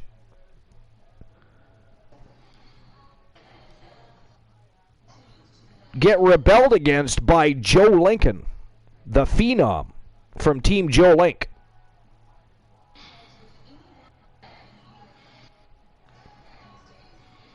5 minutes as always to make your bets. To win a channel redemption of your choices. 069. And there we go. Betting lines are open. And it is time for the final quarterfinal matchup of the evening. The Judge taking on Joe Lincoln from Team Joe Link. 1/3, and again, we talked about this earlier. There's a potential of a 4th member, apparently. Those are the rumors that are swirling. So potentially 1/4 of Phenomenal Soul, Joe Lincoln.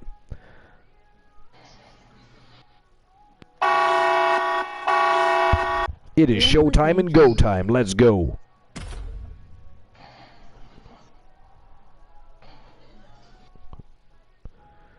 All right, so what are your expectations here, Boss Apollo? Sir Jack and the Great System are now a part of the public enemy. This one? Indeed. Think about it. We only have, what, 3 matches left. To time myself out. And right now, it's completely up in the air. But what a semifinals this is going to turn out to be. No matter who wins between the Judge and Joe Lincoln. You got Tony Stone. You got Christian Hart. I'm going with Joe Lincoln. You're going with Joe Lincoln in this one? Yeah.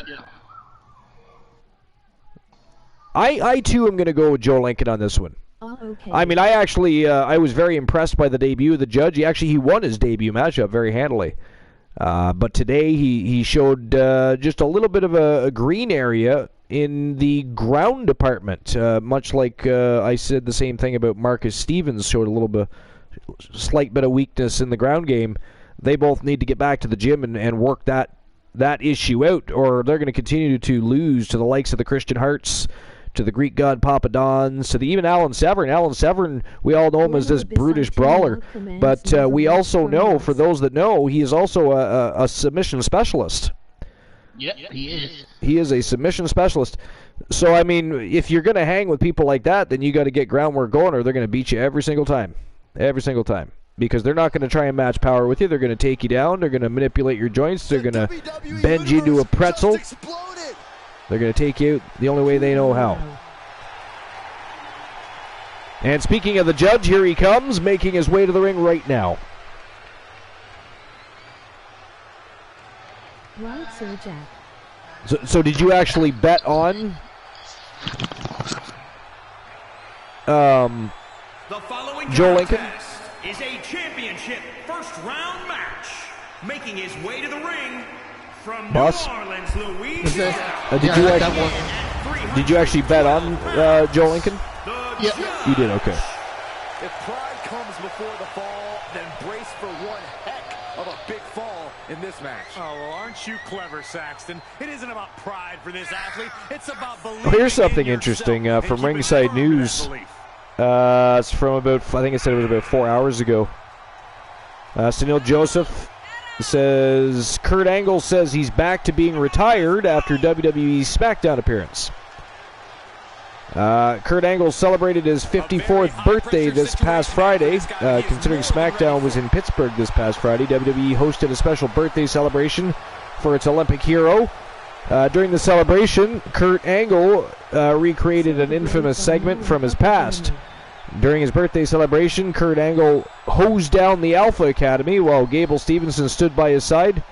This was a throwback to Angle's infamous milk truck segment. After SmackDown went off the air, the WWE roster came out to celebrate his birthday.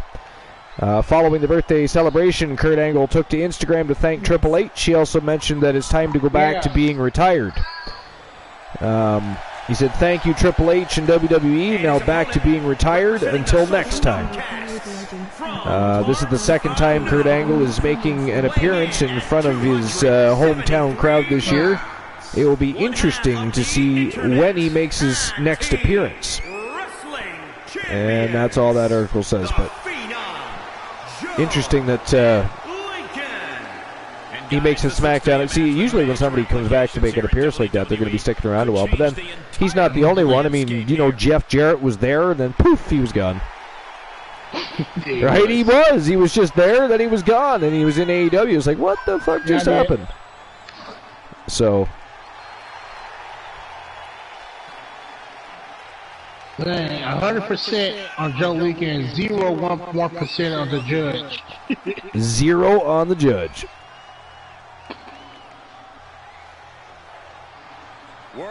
Oh, this is something interesting here. MJF rips Bryan Danielson's take on The Rock and Steve Austin. I gotta check this out. I gotta catch up on chat here real quick too. Leo the King is in the house. What's going on, Leo the King? Looks like Distinct Cone is smashing that self-destruct button. Joling says, don't retired legends have a Legends contract, or is that only some wrestlers get that? Well, yeah, I mean, they pretty much pick and choose who they offer Legends contracts to. They don't just automatically get one, no. I mean, that wouldn't be what's best for business. Alright, I guess I'm... Oh, wait a minute. Sir Jack and the Blade Sisters are now part of the Public Enemy. So Sir Jack... so is Sir Jack the Greatest still here? And now he's looking to lock in this submission. Sir Jack, are you still here? I know you're lurking. So, wow, I behaved myself? Wait. Did you? Got me looking back through the chat again. I should ban you. I don't see anything. YTDA Academy Dark Match. Joe Link, did you put that in the Dark Match requests? And make sure you put redeem beside it. So if it's a title op you won during a bet, or sorry, a jackpot, you put title op. If it's a redeem, then you put redeem beside it, so I know it's separate from regular matchup requests. Did Glenola put a swear jar on me? Like, he's making very snide remarks down there. I don't see a swear jar anywhere, but he said something about behaving. I'm very confused right now. Glenola, I hate you. You're making me look through shit. Bugging my eyes out, too. How dare you? Yeah, I don't see anything. You put it in requests? Okay, perfect. Did you put redeem beside it? Another reversal. Eye for an eye here. Because that's important, too. Like I said, it helps me differentiate between redeems, title ops won through a jackpot, and or regular matchup requests, right? Just makes it a little easier for me, that's all. Almost inhuman at this point. But, oh, he said he did. Fantastic. It doesn't have redeem by, oh, see, he lied to me. Okay, I see what you did there. I see what you did. So just put redeem beside it when you get the time. Time's a ticking. Picture perfect execution. No, he beats the count. Oh, it does have redeem beside it. Oh, excellent. See, to me, I just can't read, apparently. I just can't fucking read tonight, boss. DC says, Archer, Joe knows what he's doing. Jolie says, it's there. Fantastic. All right. And DC, how dare you assume that Joe Link knows what he's doing? I mean. All right. But anyways.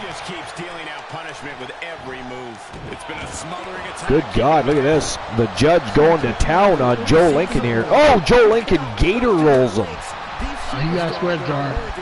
I got a swear. Oh, I do see a swear jar. Archer, time to take. No, I'm not reading that. I am not reading that. It's not happening.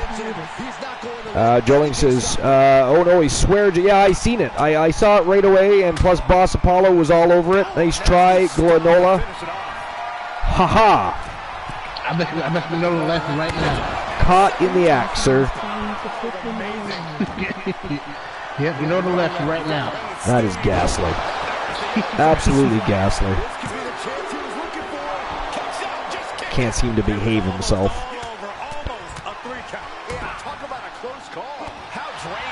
Damn, Joe Lincoln get a little payback here. Trying to stop the hand right off the arm of the judge. The fight is being brought right to him. Yeah, he's got to surmount this storm coming at him. To stop it every single Ow, big Superman punch. And that is a big hand going to the temple of the judge. We often forget just how big Joe Lincoln really is. You get marveled by how well he performs in the ring and some of the things he's capable of doing. You forget he's a very large man doing all of those things. And it is now 1-0 for Joe Lincoln. Oh, speared right off his feet immediately, though, by the judge. Immediately firing back on all cylinders. But Joe Lincoln kicks out. Gets that shoulder up. God damn. Look at this. The judge is measuring him up again. He wants to even the odds here. Wants to even the odds. Here we go. Oh, Joe Lincoln with a big back body drop. From a standstill to the power of Joe Lincoln, and now he's going upstairs. Air Lincoln. Looks like he has his finger on the trigger now. From the top. Oh, he missed. The judge staggered and went right underneath the arm. And he's going right to work on the back of Joe Lincoln here. These are dire straits for him. He needs to be extra cautious now. Uh-oh. Oh, big power bomb. The judge going to work on those hamstrings. Stomping around those legs of the big man. Making it a little harder for him to move around that ring. And more attacks to his core could hinder his offense. And that will be Whoa! a targeted attack. Looks like he has the upper hand now. That's a sign he's got his opponent figured out. That was like a elevated flapjack. Submission hold locked in here. The judge locking it in tight here. But he cannot get Joe Lincoln to tap out. It is still 1-0 for the tag team champion.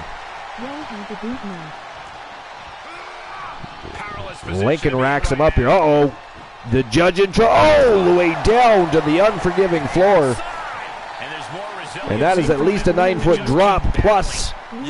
What would you say? He's a good 3-4 feet in the air over Lincoln's head. I mean, that is a good 13 to 15 foot drop on his spine. And look at that, he's right back into the game somehow.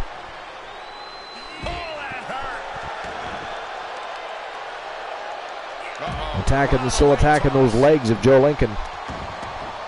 Another gator roll. Lincoln with some ground and pound on the judge. Looking to turn things back in his favor. Been all the judge since that pinfall by Joe Lincoln. And he's taking this to the outside now. I mean, what should have saw a momentum boost ended up being a decline of the round for him, really. Oh, here we go again. The judge.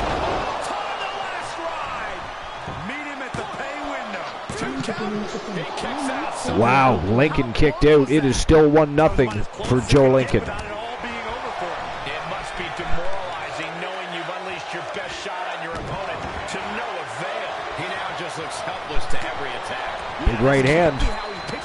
Yo, nice belly to belly. Slams into the mat, covers him up. But again, Joe Lincoln kicking out. And the judge with a look of frustration all over his face. He just doesn't know what to do to keep Joe Lincoln down. Spears him again. That is a good...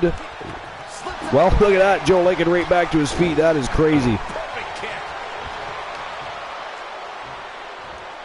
But just as quick as he got back up, he was put right back down. And the judge going to work.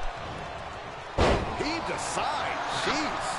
He's focused on breaking down his opponent's core right now, taking away the center of all movement. Wow. Man, that hurts. Big knee smash by the judge. Still continues to go to work on those legs of Joe Lincoln. He's been attacking his legs all night long. He's really looking to make sure the wheels are flattened on that bus. And there it is. It is 1-1 just like that.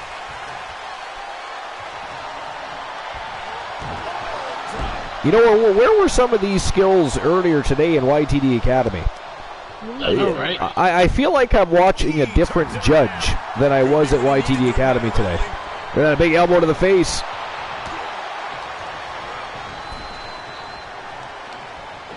Oh, stun gun. Nice reversal by Joe Lincoln. Lincoln setting him up. Swinging neck breaker.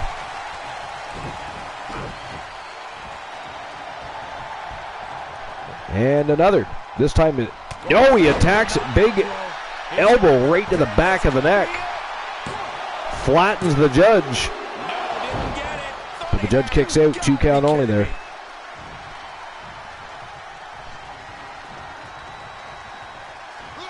Lincoln with a suplex. And now just adding some insult to injury. Boot washing him right in the face.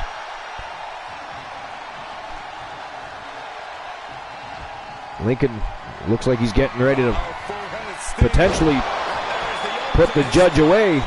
Big body splash. And that is it. That is all, ladies and gentlemen. By a score of 2-1.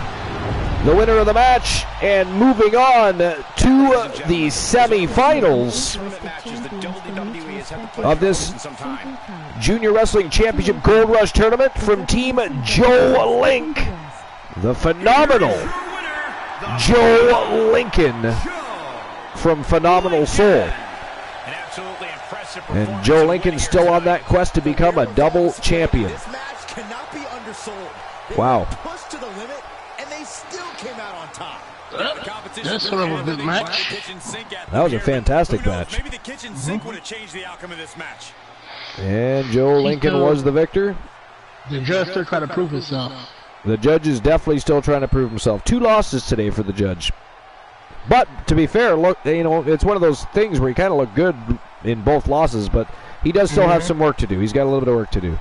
He do. All right, so I've issued the payout for that, and now we will move on to the semifinals. Here we go. And look at this. This is one hell of a semifinal.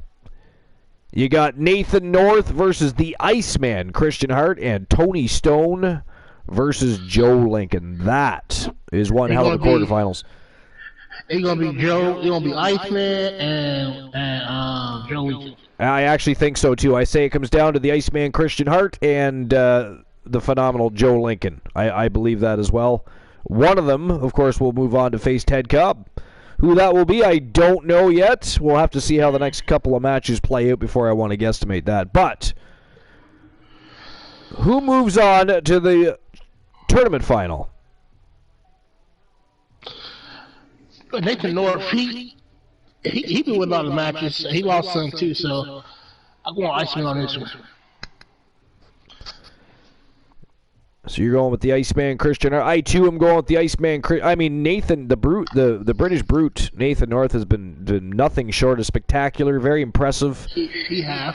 I mean, look, the opportunity given tonight. He already took out Luke the Gooner, a sensation in YTD Academy and a champion already. But the Iceman is so seasoned. He's a veteran. He's got those. I mean, he is the excellence of execution in modern pro wrestling. He is. I think I got to go with the Iceman here.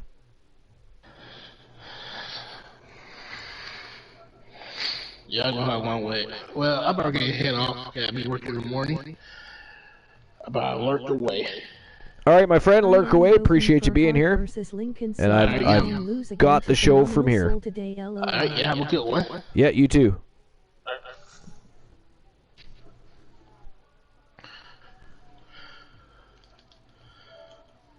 All right, so 5 minutes to make your bets as usual. And there we go. Betting lines are open. And let's move on to the semifinal. First match. The Iceman Christian Hart versus the British brute Nathan North. Let's rock and roll. It is go time. All right, I'll bring the chat back up and catch up, see if I'm missing out on anything. I am hoping for Hart versus Lincoln, so Hart can lose again to Phenomenal Soul today. Oh, man. Oh, that is evil. That is evil. But I like it. I do like it, so, you know. That's right. I think he deserves applause for that. I do. Thank you very much. But, DC says, I'm beginning to think I might still be a bit drunk. The new jackpot what are you drinking, DC? Channel redemption of your choices 069. The number to win a YTD what are you drinking? Matches 1. Leo the King was playing 614 unlucky, 827 unlucky.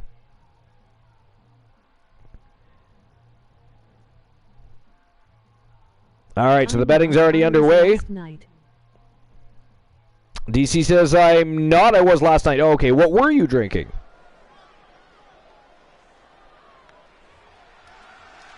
Anything yummy and delicious? Or I guess it was yummy and delicious to you, but... Ooh, vodka. Now that's my kind of drink. That is my kind of drink. And cola. See, I like it simple. I like it just with orange juice or some lemonade or something like that.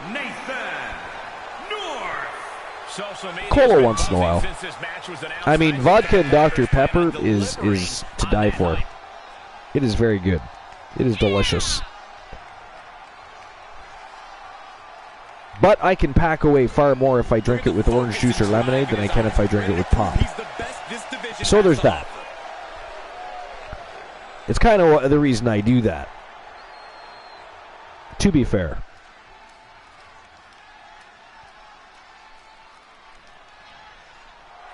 All right, here comes the Iceman Christian Hart making his way to the ring one more time.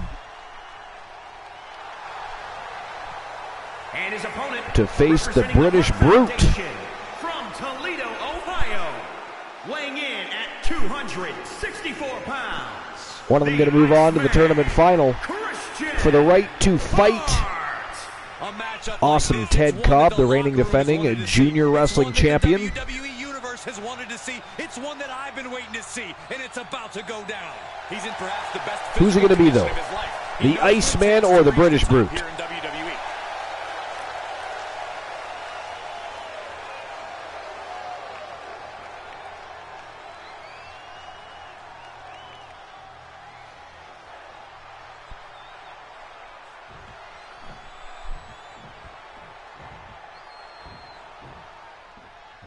There's a lot on the line. All right, so these superstars are determined to reach that ultimate final round. I'm actually looking for another list for us. These competitors can taste it.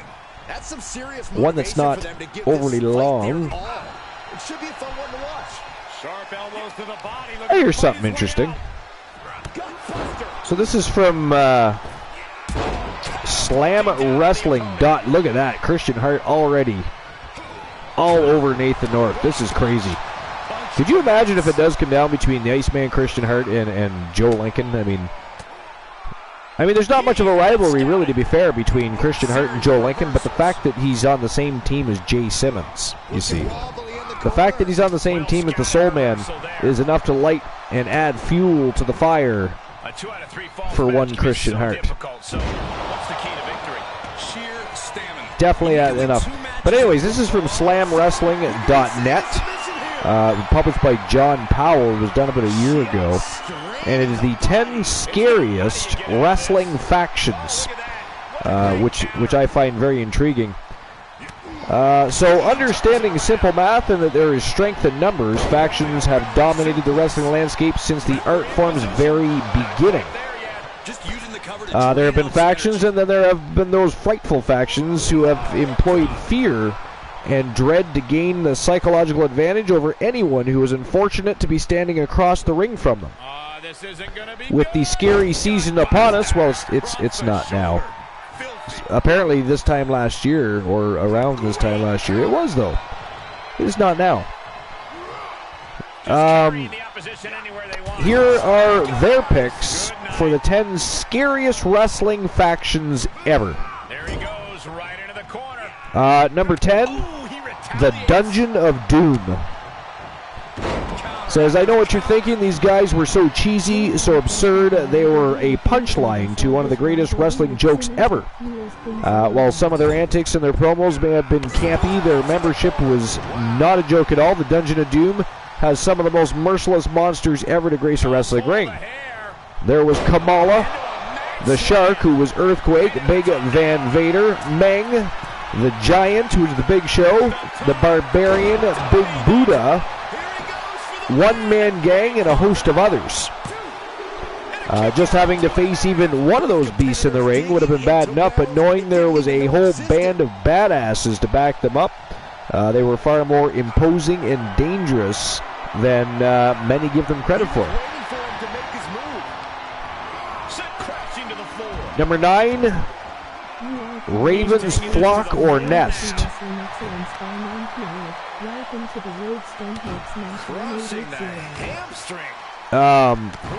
So what they lack in size, the members of Raven's Nest in ECW and the Flock in WCW made up for the absolute unpredictable lunacy.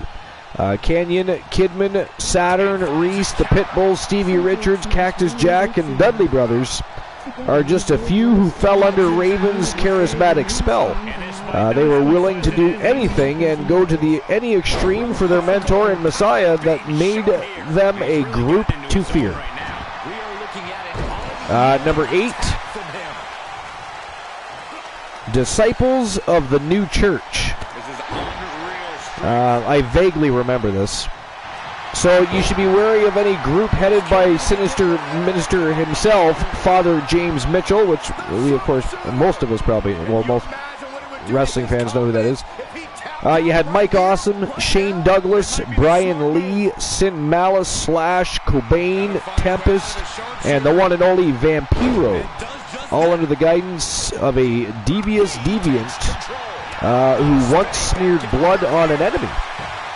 Be afraid, be very afraid. Ooh, near fall by the Iceman Christian Hart, but Nathan North got that big shoulder up, kicked out with authority there. Number 7 is Violent by Design. So Eric Young used to be a decent fellow, and then he became twisted and torn, forming such stables as Sanity and Violent by Design. If you're wondering what a loose cannon Young can be, just look at how he treated Rhino for disappointing him and Ty Dillinger for not joining him. Young rules his clan with an iron fist. He's a scary dude who surrounds himself with scary dudes. Look at this bow and arrow stretch here by Nathan North, right in the middle of the squared circle here. Is Christian Hart going to tap? He's fighting it off. He is resisting, and Nathan North just releases and tosses him off. Oh, he busted open. I think he broke his nose. Did you see the blood come spraying out when he ate the canvas? I'm pretty sure that Nathan North just broke the nose of the Iceman Christian Hart. Oh, big violent headbutt. Oh, no, not the nose. Looks like it's a cut over the right eye. Man, did that ever spray. So number 6 on this list is Decay. Any group that Abyss would join has to be demented. Rosemary and Crazy Steve have continued one of the wrestling's worst nightmares with the same passion for destruction that brought the original group together back in 2016. It seems there is no cure for this decay. And I'll be honest, I don't remember that at all. I don't remember them being a group at all. So I don't know what kind of impact they actually had, but I'm going to catch up on chat here real quick. Hulk Smash 1880. Thank you for the follow. Appreciate you becoming part of the Fan Jam. Welcome to episode number 427 here at the Archiverse. This is not one of our regular season shows. Our regular season ended actually last Sunday at the Archiverse Slammiversary 2. It's our biggest and final show of the year, so right now we're having tournaments, and we do have an award show coming up. But right now we're in the middle of a Junior Wrestling Championship Gold Rush tournament. Right now, the Iceman Christian Hart, one of the most decorated superstars in Archiverse history, taking on one of the newcomers from YTD Academy, actually, a very impressive newcomer. The British Brute, Nathan North. It's been a hell of a battle so far. But it is 1-0 for Christian Hart at the moment. Archer, get your shoutouts fixed. Shoutout, the link works. What do you mean shoutout? What are you talking about? The shoutouts work.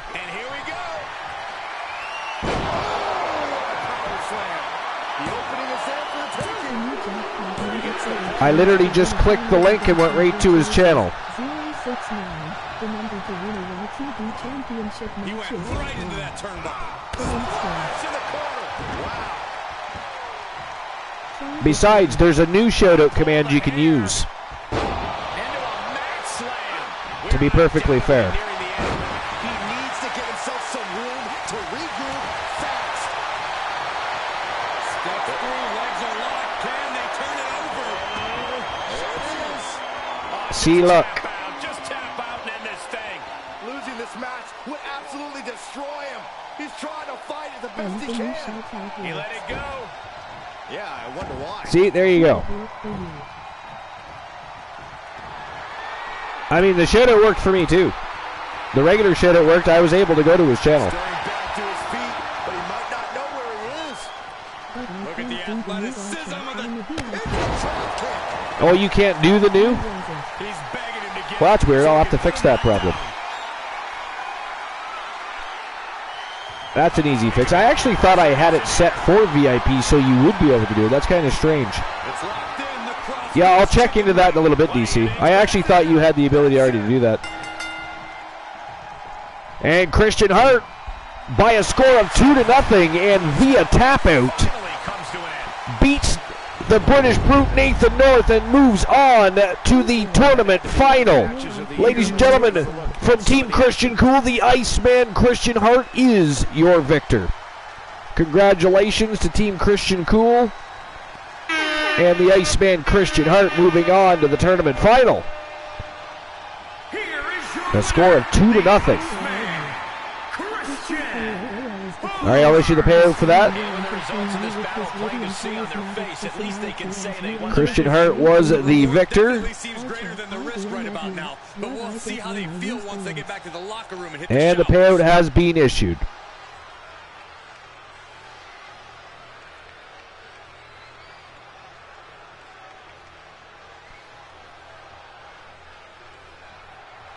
All right, so now the question is, who's moving on to face the Iceman Christian Hart?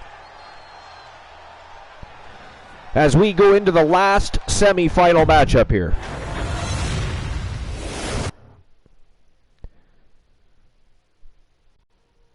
All right, so the last semi-final match of the evening, Tony Stone taking on Joe Lincoln from Team Joe Link. Who do you guys think is moving on to face the Iceman Christian Hart? Is it going to be Team OIT Shadows or Team Joe Link? Tony Stone or the phenomenal Joe Lincoln? Who do you think it's going to be? One of them are going to move on, and there is going to be a war over the right to fight Ted Cobb in the championship final. But let me get the betting line open here. It's going to be Tony Stone or Joe Lincoln. 5 minutes to make your bets. And there we go. Betting lines are open. And let's go. Final match in the semifinals. Tony Stone, Joe Lincoln. One of them is moving on to the tournament final to face Christian Hart. Let's go. It is go time.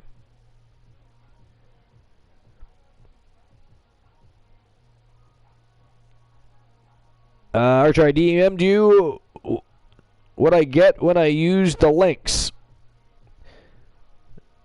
Lincoln will win. Damn me in spelling. Lincoin. Nice. I mean, now it says Lincoin.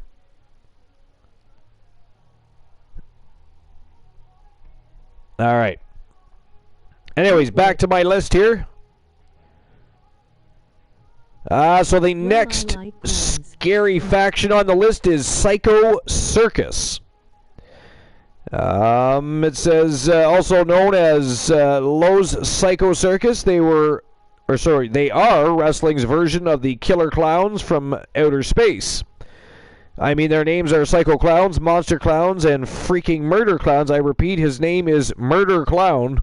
How can that and their hideous mask not strike fear into the hearts of anyone they face? If they signed Pennywise, their roster would be perfectly complete.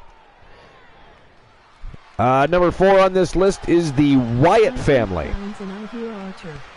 As if having a lunatic who patterns himself after Cape Fear's Max Caddy isn't bad enough, he has 3 massive minions who, like Mr. Burns, hounds are foaming at the mouth and the thought of being released upon their unsuspecting victims. And here comes the TNT champion marching back to the ring. It is going to be a battle against the phenomenal Joe Lincoln. Number 3 on the list is the Brood.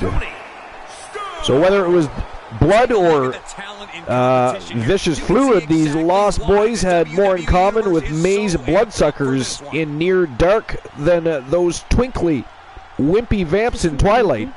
The ghoulish Gangrel brought out the best and worst in Edge and Christian and would later seemingly be cured of their vampirism and become one of the greatest tag teams of all time. Who would have thunk it? Number 2, Army of Darkness. Kooky Kevin Sullivan's definitely has a penchant for unearthing all sorts of monsters and bringing them together for common cause. Long before the Dungeon of Doom attempted to slay Hulk Hogan and Hulkamania, the Army of Darkness stalked their prey in Florida territories. The lineup of Jake the Snake Roberts, Buzz Sawyer, Purple Haze, Superstar Billy Graham, Mike Davis, Maha Singh, Luna Vachon, and Fallen Angel, who would go on to become one of the greatest managers as a woman ever, and a host of others serving as members and managers, freaking crowds out with their cult shtick. Number 1 on the list, last but not least, the Ministry of Darkness. While I still don't understand how the Bradshaw and Farouk, the Acolytes, fits into the group, the Undertaker's Ministry of Darkness not only spooked the WWE superstars, but they had furious parents demanding their shenanigans be censored or banned outright from national television. That was pretty interesting, by the way. The group pushed the limits by abducting and brainwashing superstars. In Steve Austin's case, they tried to bury him alive and attempted to embalm him while he was still alive. They crucified Austin on the Undertaker's symbol and set other superstars on fire. They kidnapped Stephanie McMahon, locked her in a boiler room, tried to make her marry the Undertaker, and crucified her as well. But none of that would compare to their most vicious and devious and deranged act. They revealed Vince McMahon himself was their greater power. Of course, things went all downhill from there for the Ministry. And that they did. That pretty much killed the Ministry of Darkness. Very, very sad. Very, very sad. Let's see. Soul Embers is in the house. What's going on, Soul Embers? I heard clowns and I heard Archer. Not funny, Soul Embers. Time to wake up the girls. I'll be coming and going. All right, DC, sounds good.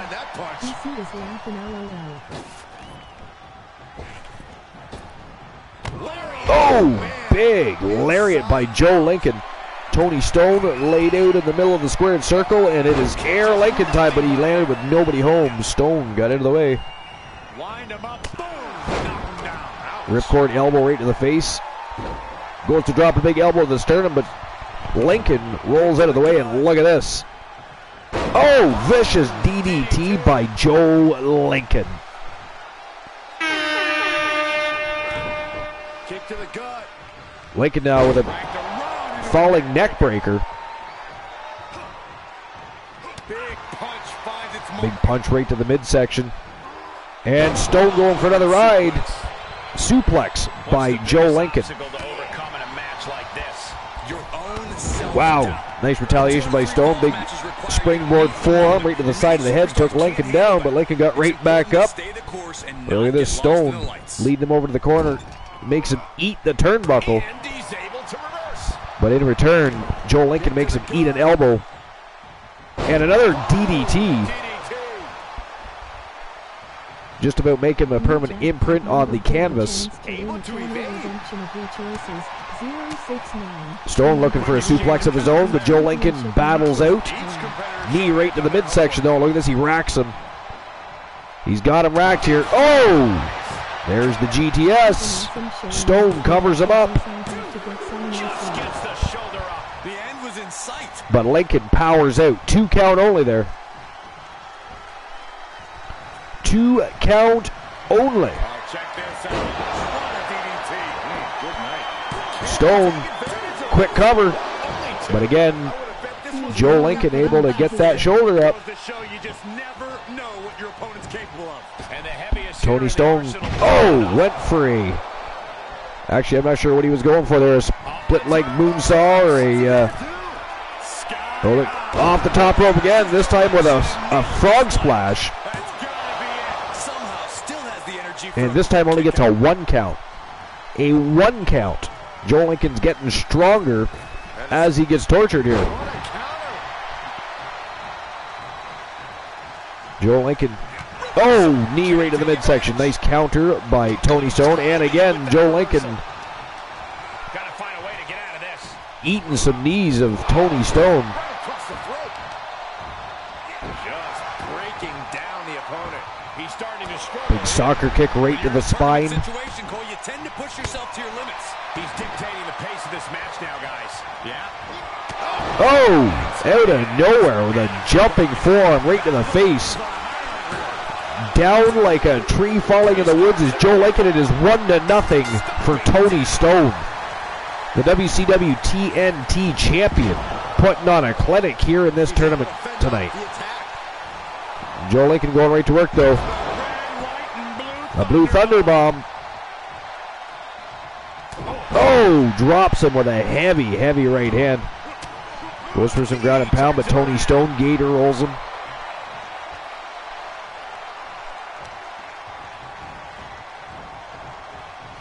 Hammerlock applied, big elbow to the face.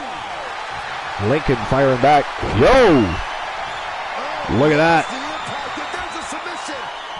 Got an arm triangle locked in here. Tony Stone resisting the urge to tap though. Did he pass out? No, he didn't pass out. Referee didn't call it. He ain't moving though. Lincoln covers him up. Wow, he kicked out. I cannot believe what I'm seeing right now. He kicked out.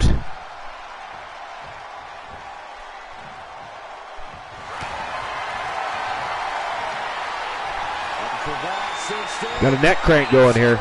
Joe Lincoln really cranking away at that neck of Tony Stone. Wow, Stone resisted that too. Lincoln's got to be getting frustrated himself here. Oh, big body splash. Just deflated the lungs of Stone. And there it is. Wow, he kicked out. He kicked out. That's crazy. That is crazy. Wow, he caught him midair. Lincoln was going for a big diving shoulder tackle. And Stone with a power slam in midair. That is crazy. He's got him racked here. And there's the GTS. He's not done. He picks him right back up. Oh, look at this. Inverted DDT. That might be it for Joe Lincoln. That is it. That is all, ladies and gentlemen, by a score of 2-0. The winner of the match and moving on to the tournament final to face the Iceman Christian Hart from Team YT Shadows. Tony Stone, your WCW TNT champion, is that much closer to becoming a double champion. Wow. What a match. All right, I'll issue the pair for that. Here is your winner, the The real deal. real deal, Tony Stone. And this victory is one for the record books. With a win like that, he just stood up and All right, so 5,000 Archerverse bucks to the victor. WWE Universe. I think they've noticed, Byron.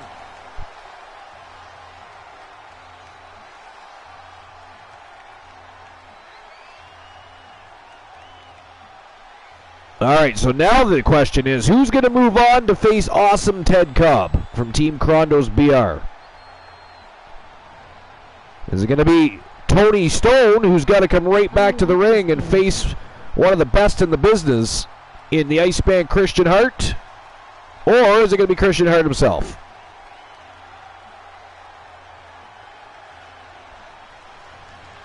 You have 5 minutes to make your bets.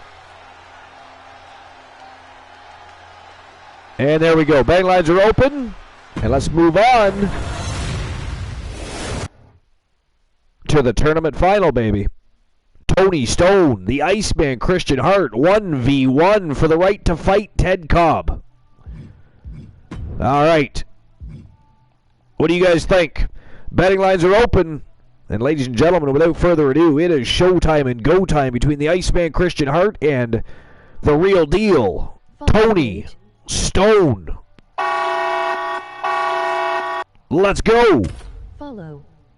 Jolink has been following Thircherverse for 1 year, 4 months, 2 days, 1 All right, Soul Ember says you don't even have follow. You just put exclamation point follow. Follow. There you go. 1 year, 1 month, 30 days, and 14 hours. And then Joe Link is 1 year, 4 months, 22 days, and 13 hours. You guys are savages. Absolute fucking legends. Appreciate you both. All right, so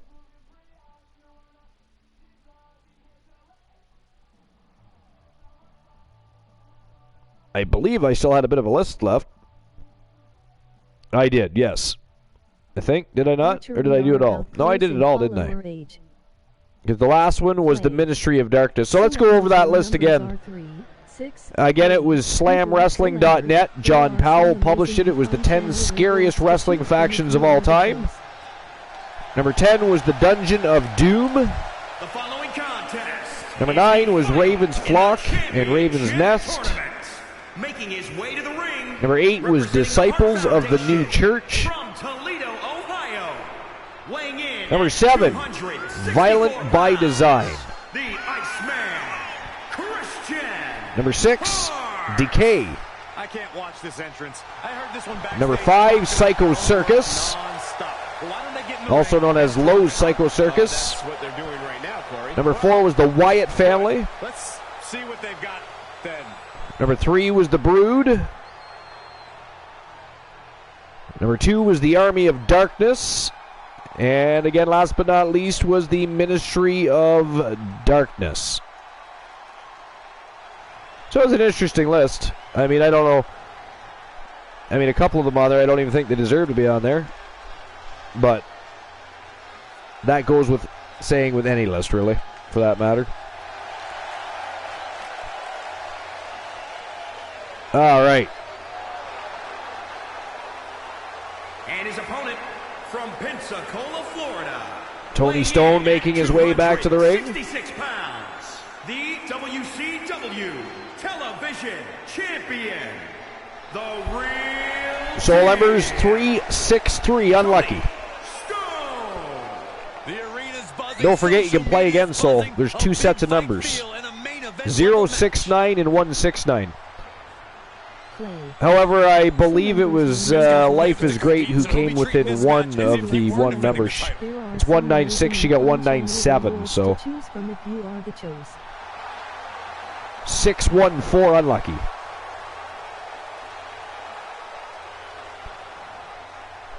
So, if you don't have anything better to do and you want to join the broadcast, feel free to do so. We're down to our final 2 matches of the main feature, but I am highly considering having a Royal Rumble after the tournament. Just because we haven't done a Rumble in a while, and I think it's a Royal Rumble that we could put together, if you will. A go-home happy match. Soul Ember says, still coughing the lung up. Yeah, that sucks.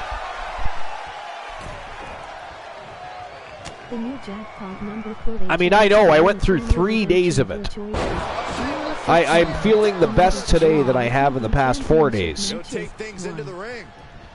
And I could still feel better. Thankfully, I have 1 more day off, so I can get a little extra recoup. But anyways, Joe Link, Soul Embers, Life is Great. DC, I know you're lurking, and anybody else is lurking. Again, after the conclusion of this tournament, our go-home happy match of the night is going to be a Royal Rumble, but you guys are going to put that Royal Rumble together. You guys get to put whoever you want in that Royal Rumble. The winner of that Royal Rumble will get any championship match that you guys decide that they are deserving of. Together we will grow strong. Or if you feel that some people performed very, very well in that Royal Rumble and you want to have more than one person challenge for a championship of your choosing, we can do that. We can do anything you wish, but we are going to build it together. France with 2 L's, what's going on? Welcome in. Appreciate you being here as always. The legend, France with 2 L's. Did we get a shout out for France? We did. Okay, good. We did good. Fantastic. Appreciate you guys. You guys are right on the ball tonight. You guys are awesome. And by the way, did you guys see? I mean, you guys were all here for last night's show, yeah? Man, last night's show was one of our most viewed shows in a very long time. I mean, the shows have been absolutely smoking hot lately in general. I'm just saying last night specifically was smoking hot. This type of contest is so grueling, the combatants can feel like they're in the fight of their lives. It was great. DC said it was great. Yeah, it was a really great night. It was a lot of fun. More than one person, actually, that I've spoken to today has actually brought up last night and just how much fun last night was. I mean, when you have that many people on a broadcast and everybody's got good chemistry, and you know, that's one of the great things about the Archerverse, right? It is. You know, it's not just the matches, it's not just what's going on in the chat, it is the camaraderie on the broadcast. It is the back and forth banterings of, you know, me and Christian Cool or Glenola or Boss Apollo, Woozy, whoever happens to be on the broadcast.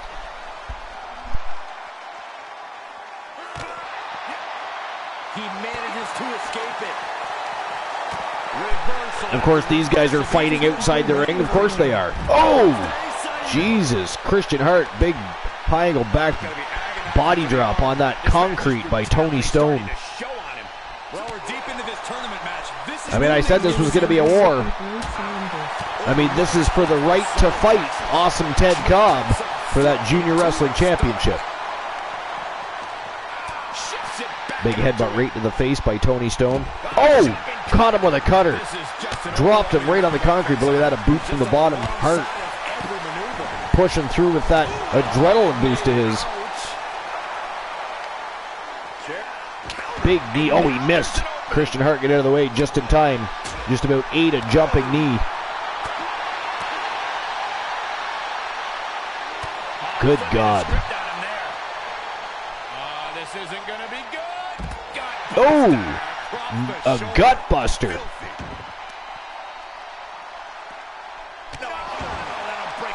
Christian Hart stomping him right in the face.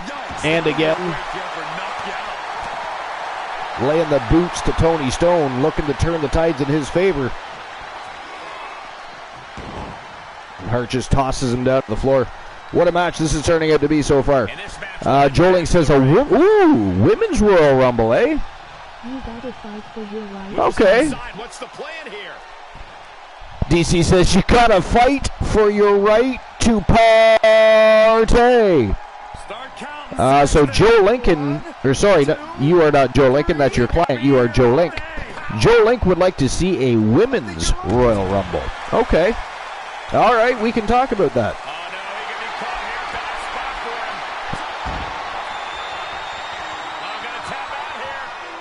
All right, so. Oh, look at this. Caught in a coquina clutch, but Tony Stone was able to get out. I'll tell you, this Tony Stone is all heart. He has put on an absolute clinic tonight. He is the reigning defending WCW TNT champion. And I'll tell you, he has looked like a champion tonight. He has looked like a champion. Oh! Big elbow to the face of Christian Hart.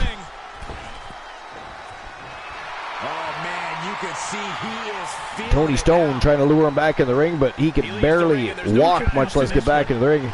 But here we go. And back in the ring we go. Christian Hart with a second win. Gets back in the ring for a breather, but here comes Stone. Oh, look at this. Yo! Inverted DDT. Stone covers him up.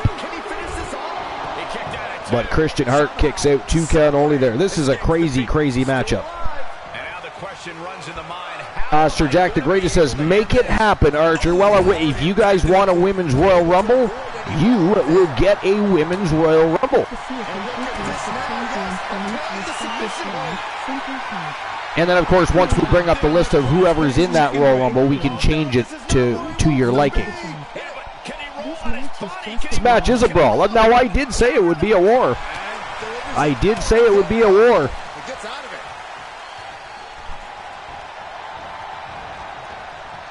He's burying elbows in the midsection. I mean, Christian Hart is hungry. It's been a hot minute since he held gold, and he's had some ups and downs as of late, so he would love to be the one to face awesome Ted Cobb.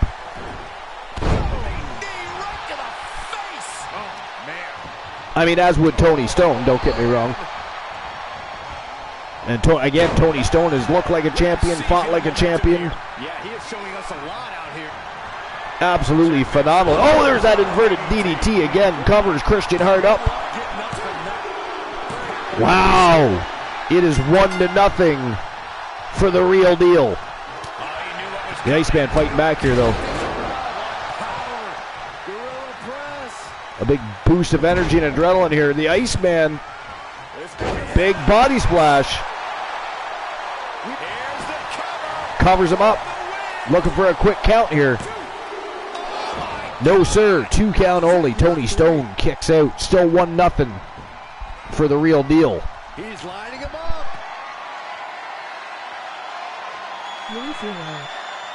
Number says, we have enough custom wrestlers now to make it happen. I mean, Soul Embers, we don't use terms such as whatever that CAW word is there you put in my chat room there. That is ghastly. Disgusting verbiage. How dare you?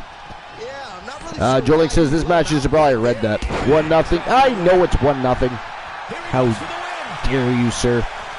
Although any other time I might not, though. He is beating up a legend. He is kicking the shit out of a legend. He's not just beating him up, he's kicking the shit out of him. He is so far dominating this tournament, period. Tony Stone tonight is awesome. No pun intended to awesome Ted Cobb, but he is awesome Tony Stone tonight. Awesome Tony Stone. The Real Deal, awesome Tony Stone. That should be his name. After tonight, it should be the Real Deal, awesome Tony Stone. Win or lose, to be fair. Christian Hart pursed it. Oh, I thought he was going to take to the skies there, but he second-guessed himself. Oh, dirty. Tosses Stone right over the top rope. Goes crashing to the floor. Nice reversal by Tony. Oh, nice evasion by Christian Hart. He just about got nailed.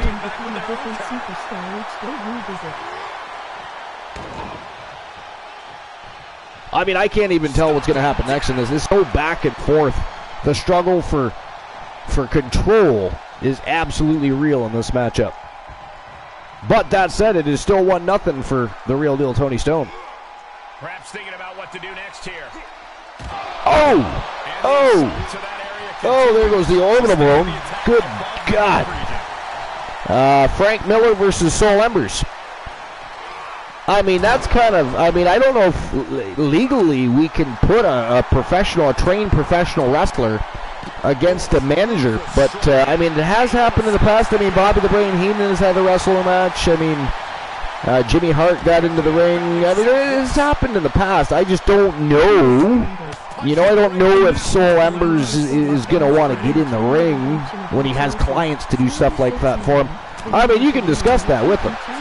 I mean, if he wants to fight Frank Miller, have at her. But I am going to assume he's going to send somebody else. So he's going to send Bruno.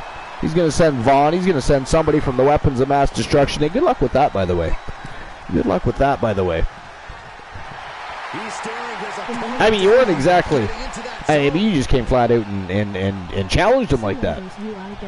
The mimic of Soul Embers. DC says, Soul, I guess just not sure why you should fight. France with a 366, unlucky. France, you can play that twice, don't forget. There's 2 sets of numbers. two sets of numbers. There's 069 and 169. So far, Life is Great is the only one that's come close. She got a 197. Or sorry, a 16. Was it a 197 or a 167? I forget now. I think it was a 197. I think she was 22 points away. Yo, 161. France, you just took out Life is Great. You just took out Life is Great. And ladies and gentlemen, the winner of the match and moving on to the championship final with the right to fight, Awesome Ted Cobb. From Team YT Shadows, he is the reigning defending WCW TNT champion, the real deal awesome, Tony Stone. Good God, he has been awesome in this tournament. Holy fuck, 2-0 over the Iceman, Christian Hart. That is absolutely crazy. Congratulations, YT Shadows. Congratulations to Tony Stone. Absolutely awesome. Frank Miller versus Weapons of Mass Destruction, 1v2. That's crazy. I mean, that's just crazy. I mean, Frank Miller is awesome, don't get me wrong. He has laid waste to many of people in the ring. But Mitchell Vaughn and Big Bubba Bruno at the same time? Or are you talking the whole goddamn faction? Because then you're talking Mitchell Vaughn, you're talking Bubba Bruno, Drek, Austin Furious, Tony Stone. I mean, that's a little fucked up. That's a little fucked up to send your client in there against 5 monsters. But, I mean, you can do what you want. You're the one that pays your clients. I don't have to worry about it. There'll be waivers. And as long as the Weapons of Mass Destruction don't mind, you know, basically murdering people.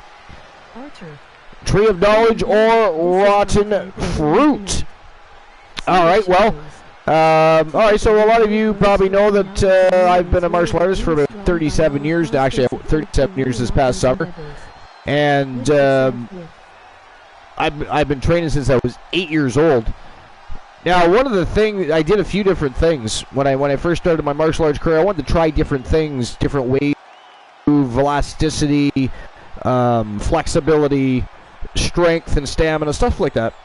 And one of the things that I actually, now it was on a dare and somebody else did pay for it, and I hate them to this day for it.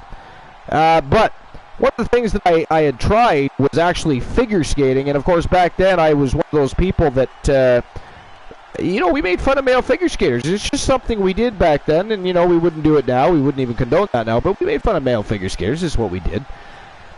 And then I actually tried figure skating, and I never, ever made fun of a male figure skater again. My ass hurt in places I didn't even realize there were muscles. And, again, I've been a martial artist my whole life. I've played baseball, hockey, I've gone horseback riding, tried ballet. I was not very good at ballet. It was fun, and there was a lot of hot females, but it was not good at the ballet. It was fun though, and I don't mind watching the ballet. I do enjoy a ballet. Gymnastics, I've done gymnastics, but yeah, figure skating really kicked my ass. Hats off to those people, because I got to tell you, as many sports and as much conditioning to my body as I've done over the past 37 years, my ass and my lower half of my body never hurt so goddamn much in my life. It was ghastly. And the sons of bitches, so they tricked me because they said it was only a month. The fuckers paid for 3 months. And so I stayed for the 3 goddamn months, and it was a pain in my ass the entire 3 months. I don't know how they got used to that. But anyways, yeah, so that happened. Soul Ember says, I call bullshit on the 37 years, but ice skating, I call truth on that. Well, if you do the math, Soul Embers, I started martial arts when I was 8 years old.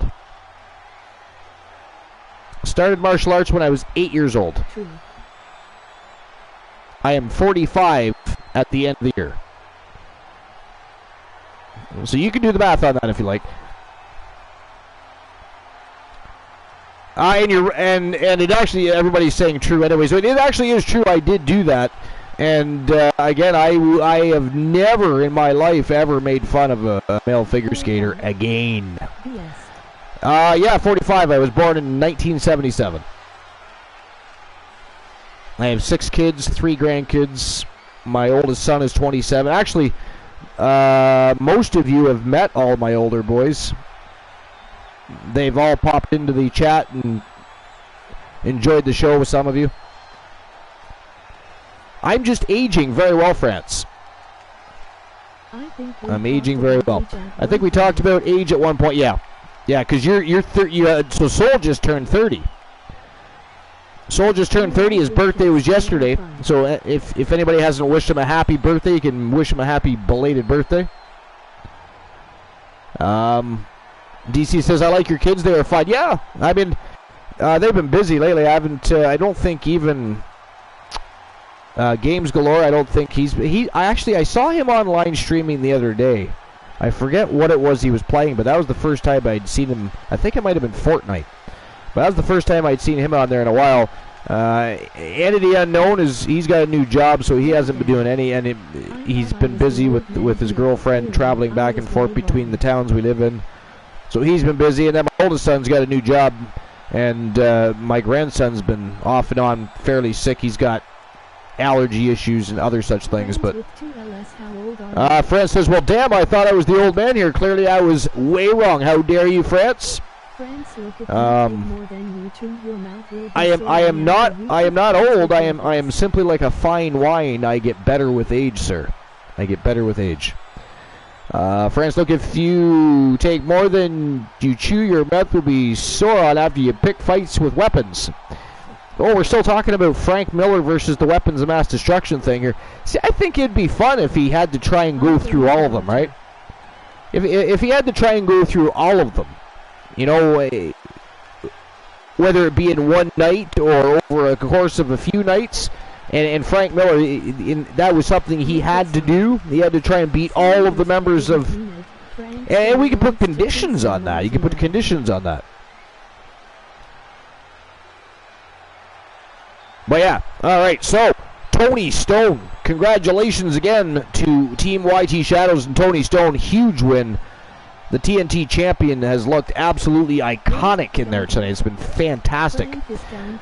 Well, yeah, like a gauntlet style. You know what I'm saying? Like we could. It might work out better if we did that in YTD Academy, but. Well, so France says that Frank Miller would be down for a gauntlet. Faced all members.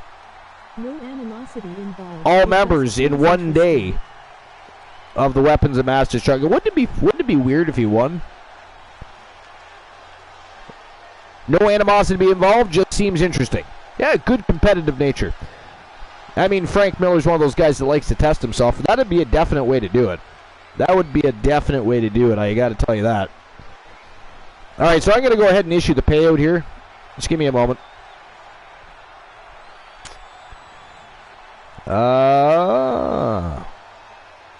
There we go.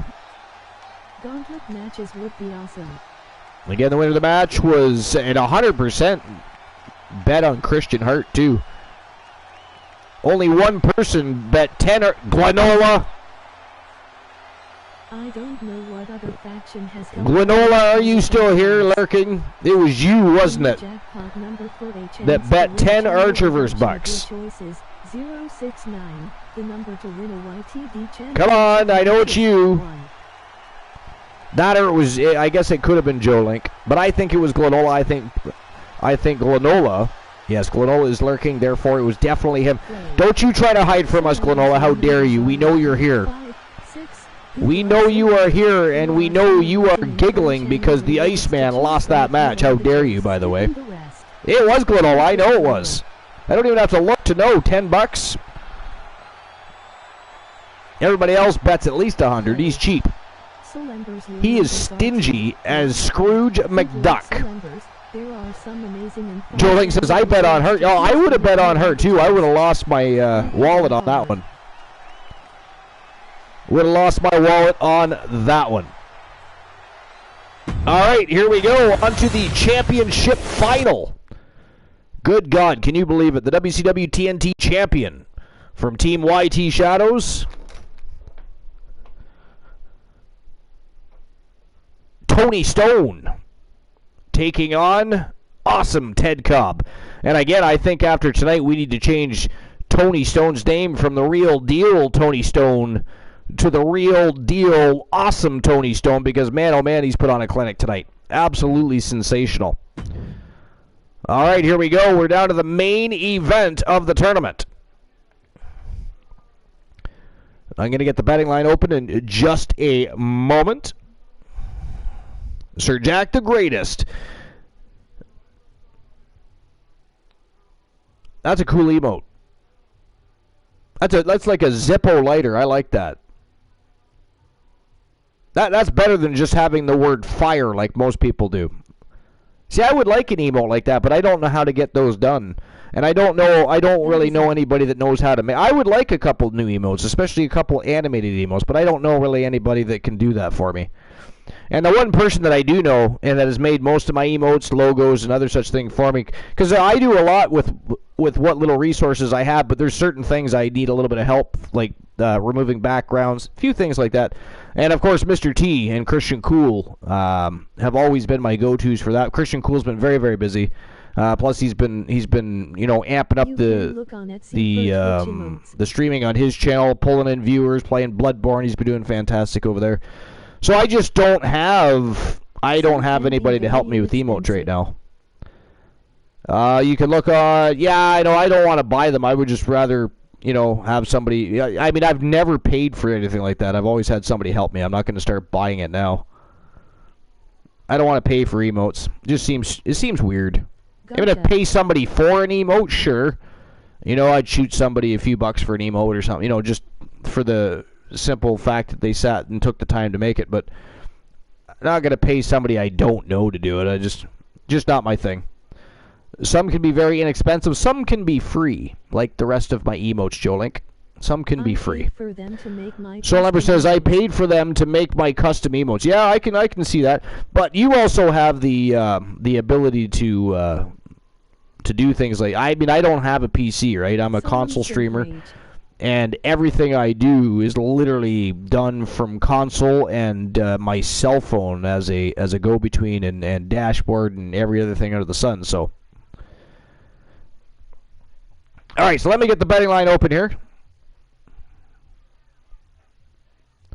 Actually, I have to issue the payout for the last one first. So Tony Stone was the victor. There we go. Payout has been issued.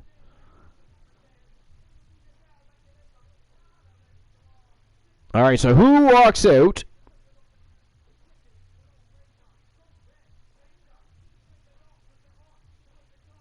The junior wrestling champion.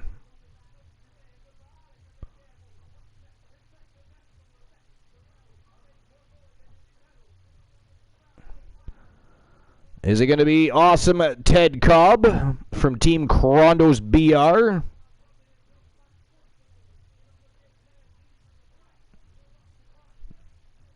Or the real deal, awesome Tony Stone? Team YT Shadow's going to be proud of their boy tonight. My God, he's looked like $1 trillion in there. 5 minutes to make your bets.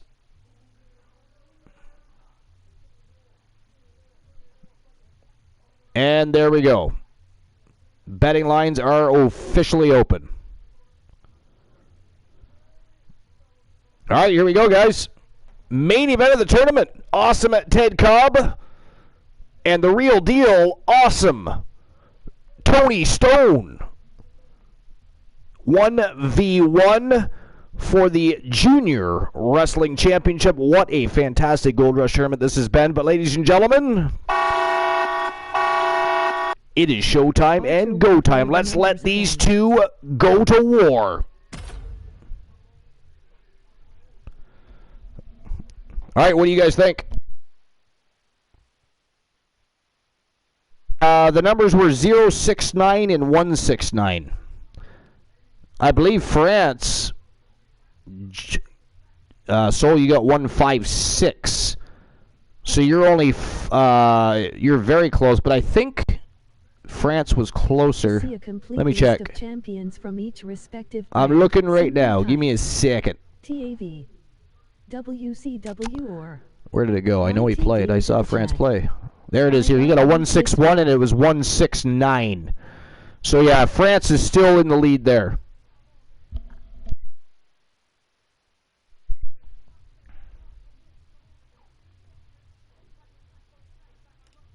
Yeah, you got 1-6-1, France. That's correct, yeah. The second one, so it's 0-0-6-9 is the second number. Or technically the first number. That is for the channel redemption reward. Second win? Actually, France, I think this is your third win. If you win this one, I think this is your third win.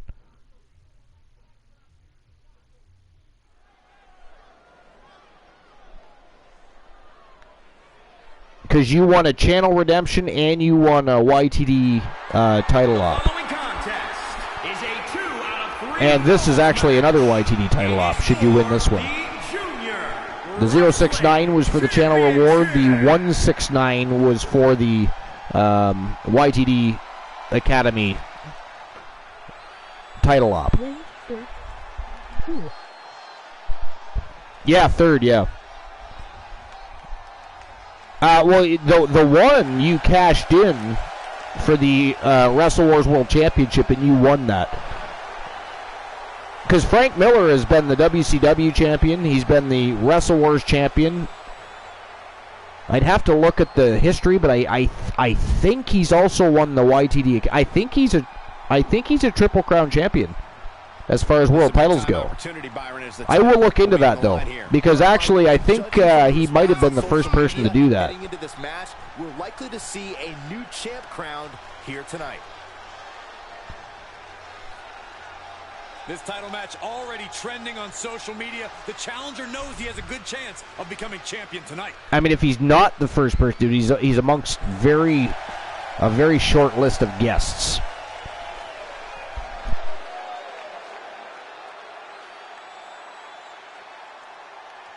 So who do you guys got winning this matchup? I have not looked at the betting lines, but who do you guys got winning?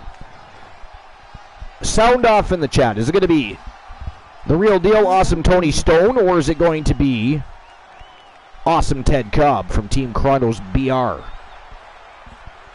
YT Shadows or Chronos BR? Who you got? Members has Tony Stone.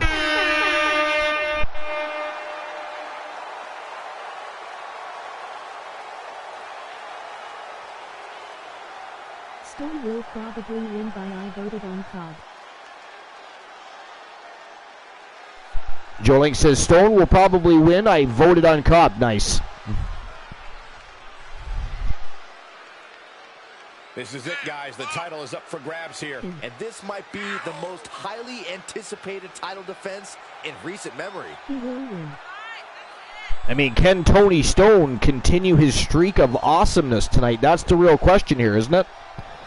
Because, I mean, Tony Stone, the pressures of being champion are very real. I mean, he has been the tale of the evening. The tale of the tape, if you will. He is the highlight reel tonight.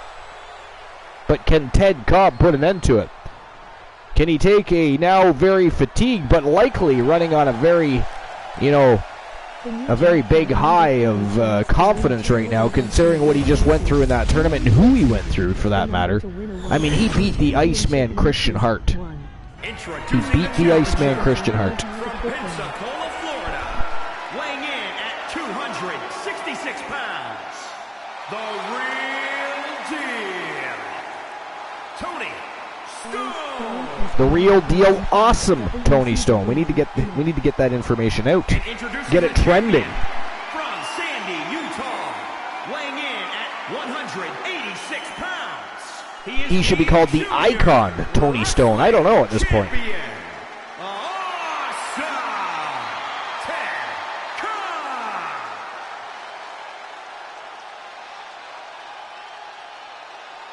You win this title, you are primed for big things. Remember, Ted Cobb is a champion for a reason, and he is coming into this fresh as vegetables from a garden. Tony Stone just went through a grueling tournament. Although he looked like $1 trillion, he was an icon. He looked like an absolute master in there. And there's an argument to be made that defending the title is even harder than winning it, wouldn't you say? Absolutely. You've got your name in the history books. Now it's about what kind of legacy you're going to leave. And that comes down to how you respond to your challengers. Soaring. We've said it before, just because you're the fresh set of wheels doesn't mean you're the better running automobile that's in the garage, right? But sometimes that is the way of it, right?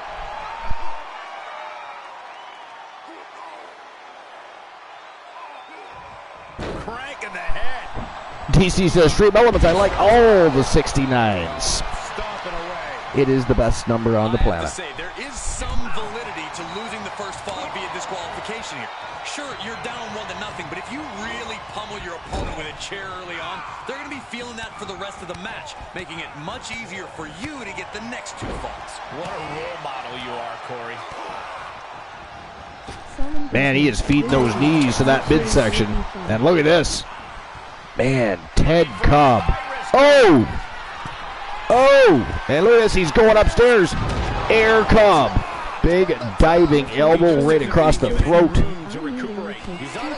Ted Cobb is picking up the pace here.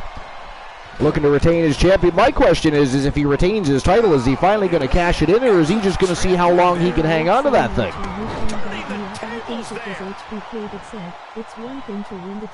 Yeah, fair point, DC. You make a good point. That'll be the next number. 269 will be our next number. An agile escape. Strikes and kicks and punches. Just kick connects. Hooking it up. Says there's an old saying, Archer, you can back me up. I think it was HBK that said it's one thing to win the title, it's another to keep it. Absolutely. By the skin of their teeth. Absolutely. Expect the champ to start going easy on them now. Throwing everything and the kitchen sink in there, but to no avail. And look at front. Welcome, DC. As soon as somebody wins the next, well, actually, France is going to win, so the next number will be 269. It will be 269.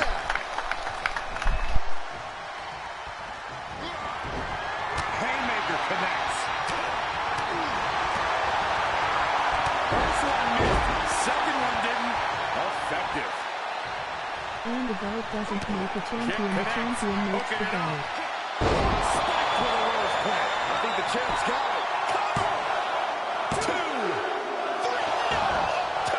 The champion's shot. God, the crowd are on their feet. They are screaming. Deeper now. Everything pop. Oh no, he could be caught here. Back spot for Oh, out the back door goes Tony Stone. I thought he was going to get locked in a submission there. Awesome. Ted Cobb was eyeing him up, looking to slap on a submission move. But Tony Stone hit the back door. Look at this, he's got him racked. Oh, the GTS. The GTS. Wow, it is 1-0 for Tony Stone, guys. 1-0 for Tony Stone. Holy shit.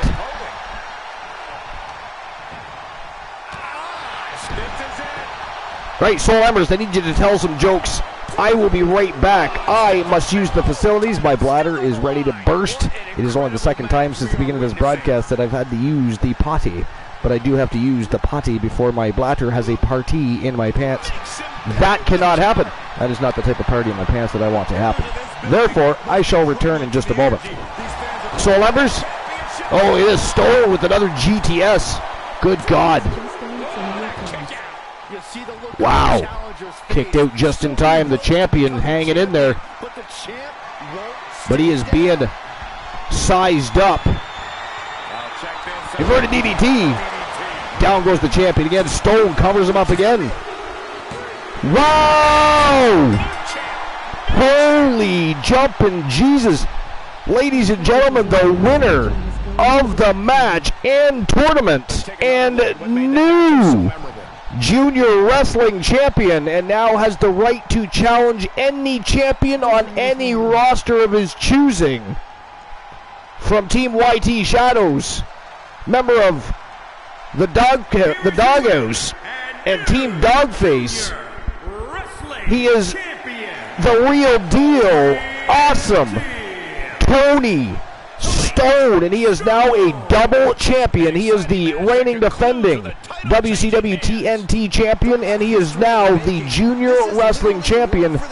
Now we have to await to see what he is going to do with that championship belt. We'll have to talk to Team YT Shadows immediately. Will he defend it? Does he have the cojones? Or will he cash it in for an op? We're going to find out. But man, oh man, congratulations to Team YT Shadows and Tony Stone. Looked like an absolute phenom in that ring tonight. An absolute clinic. What a tournament. Fantastic.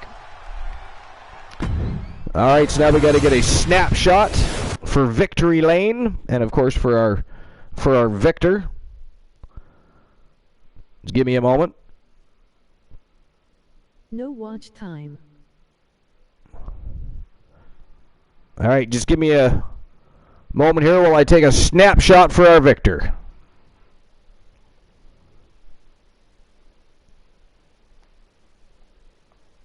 And here we go. Your pants, Archer, and pay us. The job is finished. All right, so let's see here. Tournament is over. We have a new Junior Wrestling Champion by the name of Tony Stone. Now it is Royal Rumble time. All right, so guys, this is your Royal Rumble. How many people do you want in this Royal Rumble? Do you want a 10-man Royal Rumble? Or sorry, you guys want a women's Royal Rumble. Do you want a 10-women Royal Rumble? A 20 or a 30?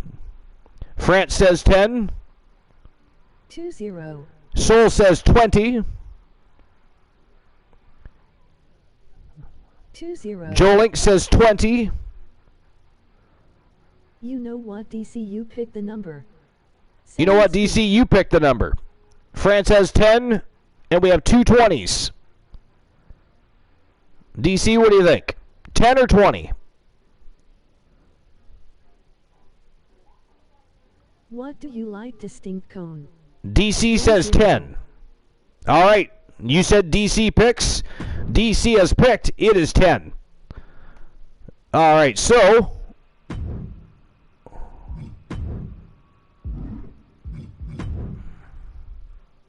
first of all, Superstar switch up. Got to get back into the right arena. Type superstar and become a different superstar each day you visit. All right, so who do we want in this Royal Rumble? Who do you guys want to see in this Royal Rumble? And don't forget, whoever you put in it, whoever you put in it, the winner gets to challenge any female champion on any roster.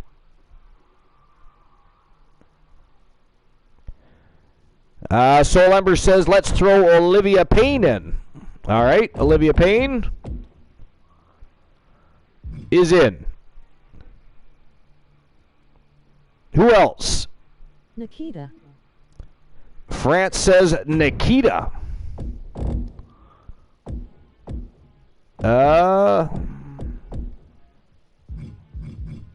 Nikita Lyons. All right, who else?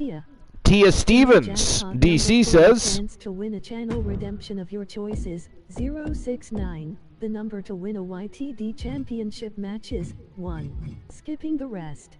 All right, Tia Stevens is in. Who else? Soul Ember says Ashley Blackheart. Absolutely. Ashley Blackheart is in. All right, who's next? Extreme. Amber Extreme. Blade. There we go. Amber Extreme is in. 5 more to go. Alice Blade, okay. I just realize our most of Alice Blade is in. Who else? Archer. What about Rose Brewer? Should we toss Rose Brewer in there? I mean, DC is in the house. Yay. Soul Ember says yes, got to have Rose Brewer in there. Both members of the Wolfpack gals in this thing. All right, who else? Get Sassy Pants in there. Sassy Pants, absolutely. Team AMC me and the Diamond Ashley Marie.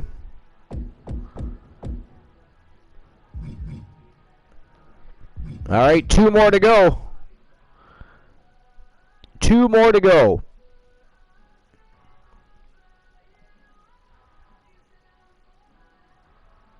What is Cheryl O'Grady? Jennifer Wolf is still in the hospital, I believe. People we don't Sir Jack the Greatness says people we don't get to see very often. Stephanie Wolf. Do we have Stephanie Wolf still? I thought she was being reconditioned. Let me check. I thought she was still in the Performance Center. Stephanie McMahon. Yeah, Stephanie Wolf is still in the Performance Center. But let's see. What did Sir Jack says? People we don't see often. Oh, okay. People you don't see often. What about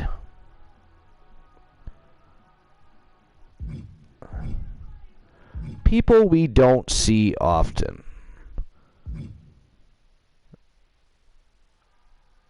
Well, let's go with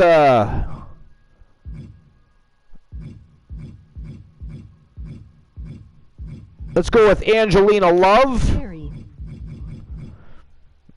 And who's Cherry? Joe Link says Erica.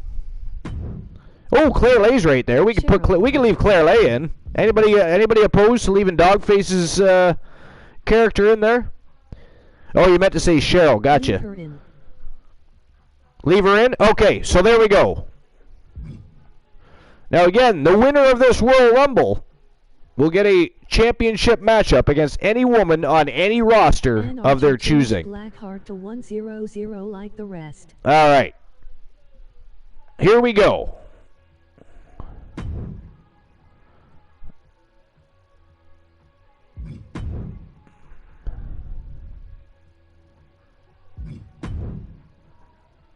I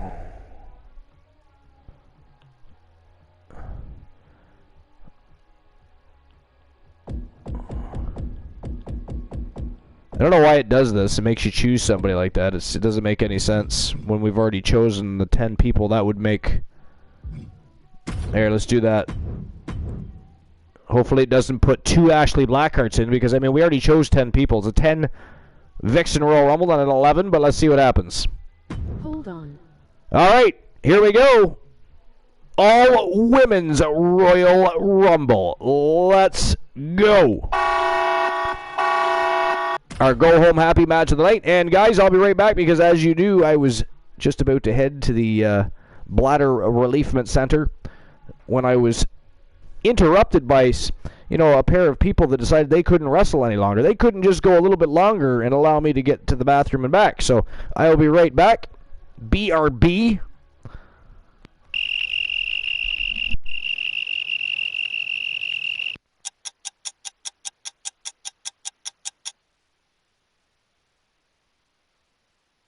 Ben Ready Brommer.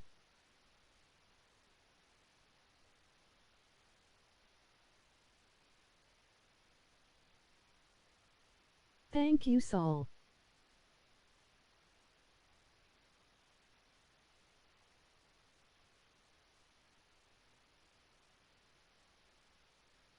Anytime, DC.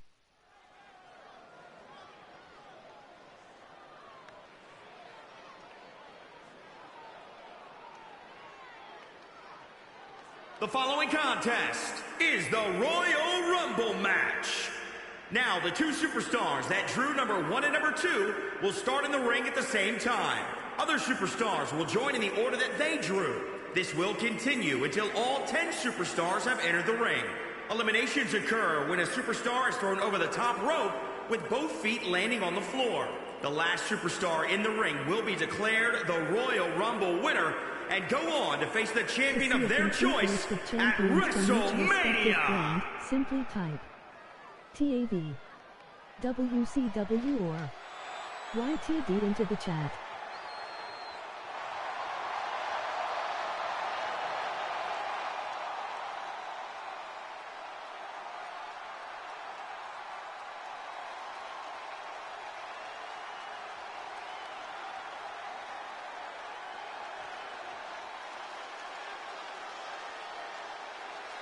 I see she's at 9-3 not at 100. 8x Morelku 1 let's go combo.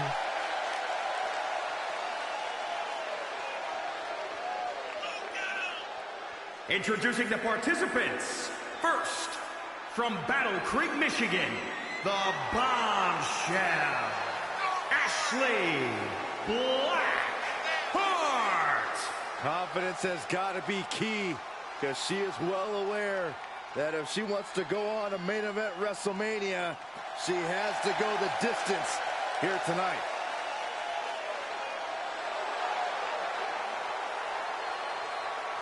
I think it progresses through universe mode, but not entirely sure.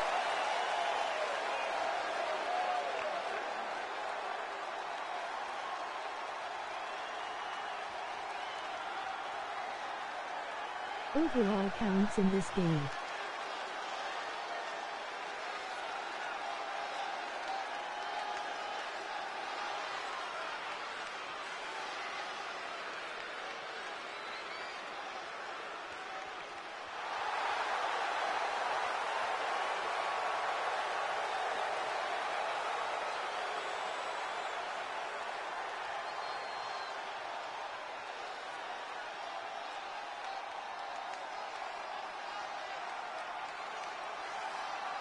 Introducing the individual who drew number 2, from Toledo, Ohio, the Diamond, Ashley Marie. You gotta wonder what kind of nerves this superstar is feeling right now. Yeah, but Byron, Yeah, it does. in this situation, you can't think about anybody else but who you're in the ring with. Focus on the one other opponent before they start pouring in and overflowing the ring.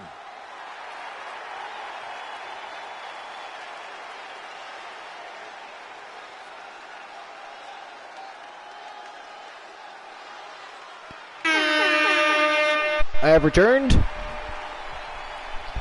Ooh, just in time for the Diamond Ashley Marie to make her entrance to the squared circle. And who's she against? Who's the Ooh, Ashley Blackheart drew number 1. Oh, Soul Embers.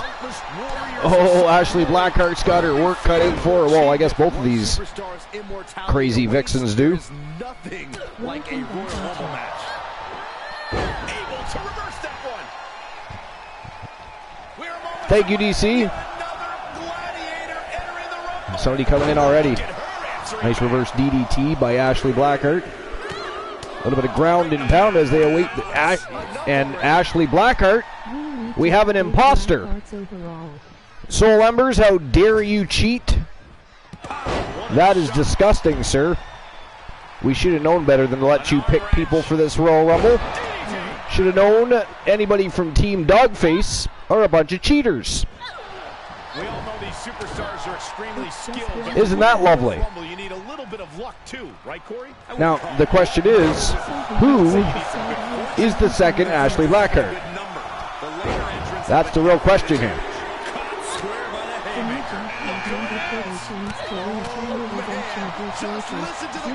So who you pick to start isn't part of the list.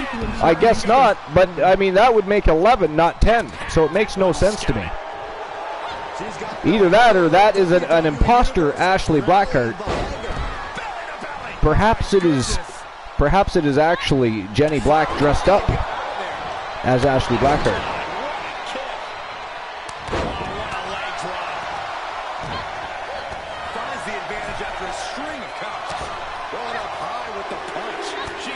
Uh-oh. One Ashley Blackheart's in trouble. The other Ashley Blackheart's the one. Wow! Ashley Blackheart just eliminated Ashley Blackheart. That's a little crazy. I got to tell you. Now, which one do we have left? Do we have the real Ashley Blackheart, or do we have the imposter Ashley Blackheart? That is the question now. That is the real question. Or it could be Anna's daughter. Oh, yeah, it could be. That's correct. I forgot about Anna's daughter. Wait a minute. So are you admitting to cheating here? Are you admitting to cheating here? Team Dogface member of the Doghouse, friends with Fat Lad Mitchell Vaughn, King Cheater. And speaking of King Cheater, one of his clients, well, one of Team Dogface's clients anyways, Claire Lay.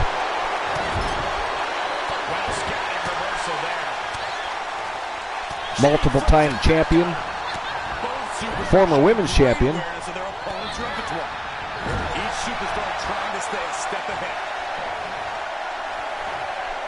Look at the Vixen villains in there. Ashley Marie, Amber Extreme, Tia Stevens, Claire Lay, Ashley Blackheart. Now that is a party. And here comes Alice Blade to join the festivities. This is just a big chaotic mess in there. Pandemonium. I'm still trying to get over the fact that Ashley Blackheart eliminated Ashley Blackheart. I mean,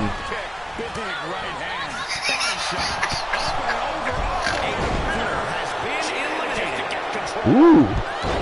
Alice Blade, I believe, was just eliminated.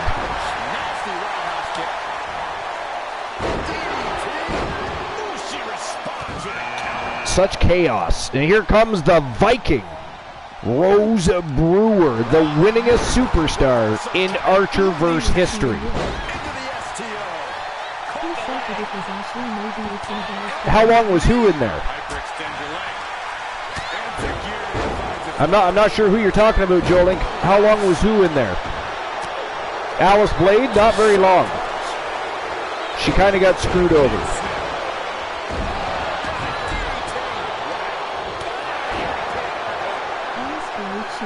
Who said it was Ashley? Maybe it's Annabelle's daughter. Alice Blade? Alice Blade got screwed over.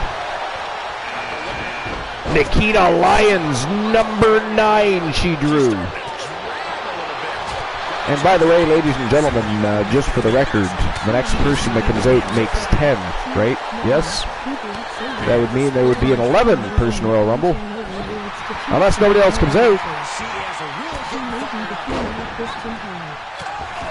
In which case, I don't know why we would have chosen 10 in the beginning. Oh! Jesus Christ, Ashley Blackheart, or somebody, anyways, just about removed the head from the shoulders of Nikita Lyons. Oh, who just got eliminated? Amber Extreme is gone. Sir Jack the Greatest throws banana peel at Amber Extreme. And here comes Angelina Love, the 11th participant in this 10 Vixen Royal Rumble. I'm just saying. I mean, I'm not wrong, ladies and gentlemen. I bring you the facts here. And we had an imposter, Ashley Blackheart. One of them is still in the match. We're not sure who was eliminated and who remains. Rose Brewer feeding the knuckles to the Diamond Ashley Marie. A vicious beatdown. The funny thing about that is she is rumor has it she is a potential future member of the Wolfpack Gals. So that's a little bit odd. Ooh, Ashley Blackheart able to sneak back in under the bottom rope. She was just about eliminated by Angelina Love.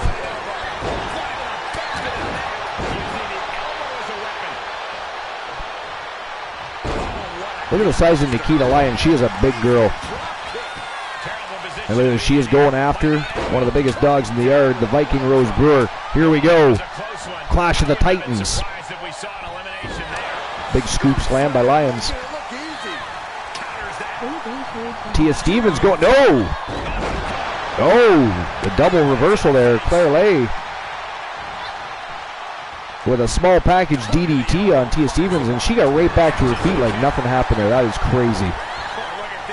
That is crazy. Just a little bit evil. A little bit of evil. That's nuts.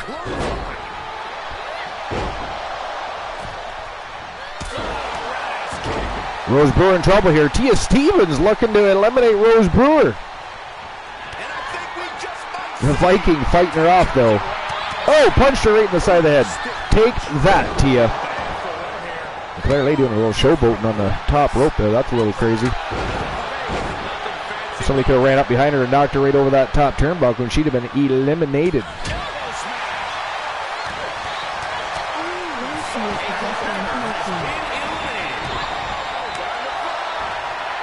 Whoa! Holy Jesus Christ! Tia Stevens put on a cape and flew. Did you see that? Did everybody see that? That right there was crazy. Tia Wonder Woman Stevens is her new name. Wow. Tia Wonder Woman Stevens.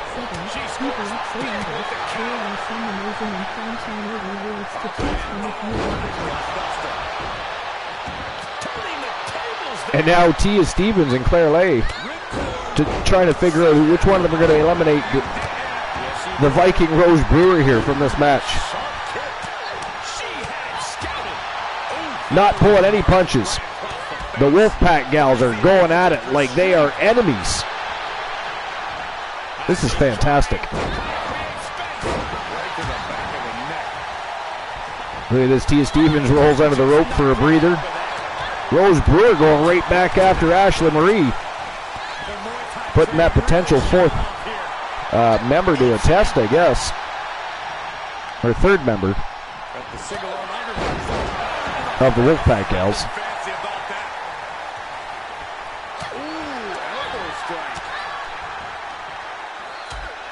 Good pandemonium in there. Gut buster by Claire Lay.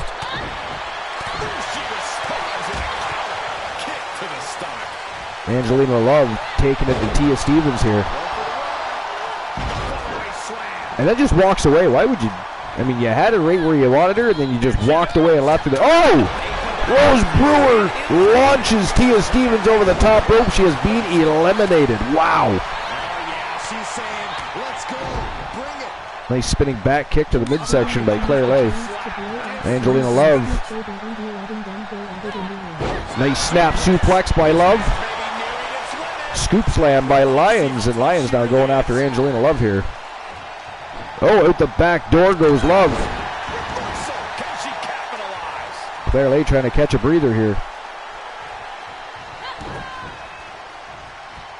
Ashley Marie and Rose Brewer going back at it again. Nice rolling neck breaker by Rose Brewer. Claire Lay with a double foot stomp. Ashley Marie taking all kinds of abuse here. I think she might be out cold sitting up there. Ashley Marie in trouble there.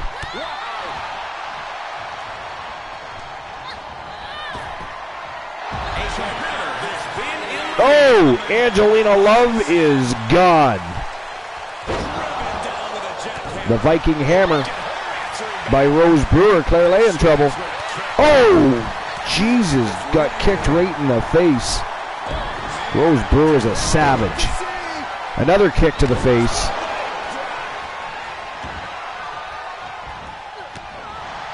And here we go. Rose Brewer going to look to eliminate. Oh, Claire Lay fighting back. Not ready to be eliminated. A gut buster to the Viking. Big axe kick to the back of the head of Ashley Marie by Nikita Lyons. That was brutal.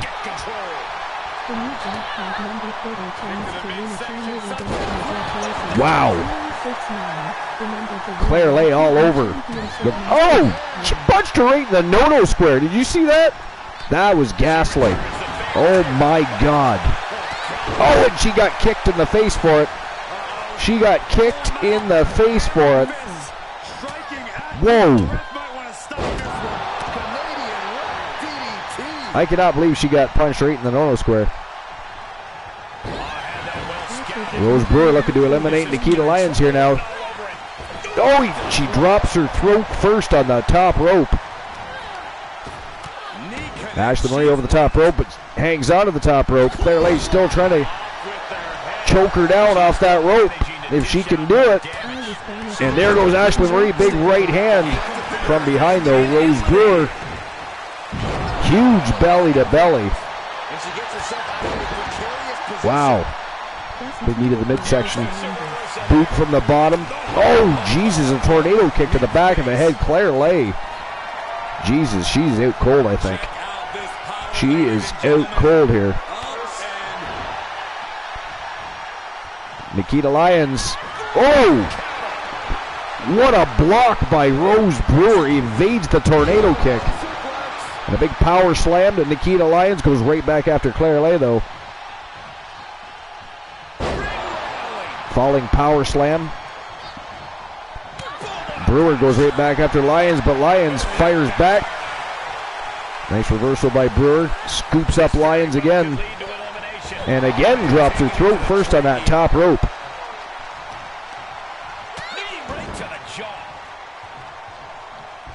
Oh, big running lariat by Rose Brewer.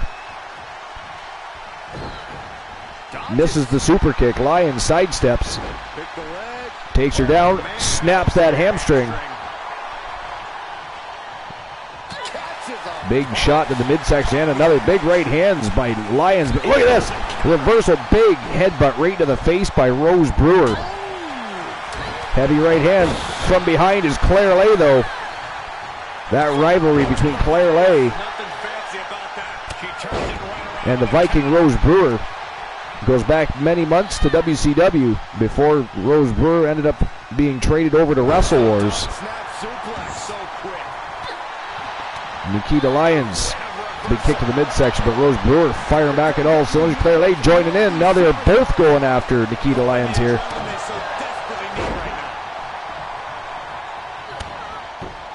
Claire Lay's on fire right now. Oh! Wow. Impressive. Rose Brewer in trouble.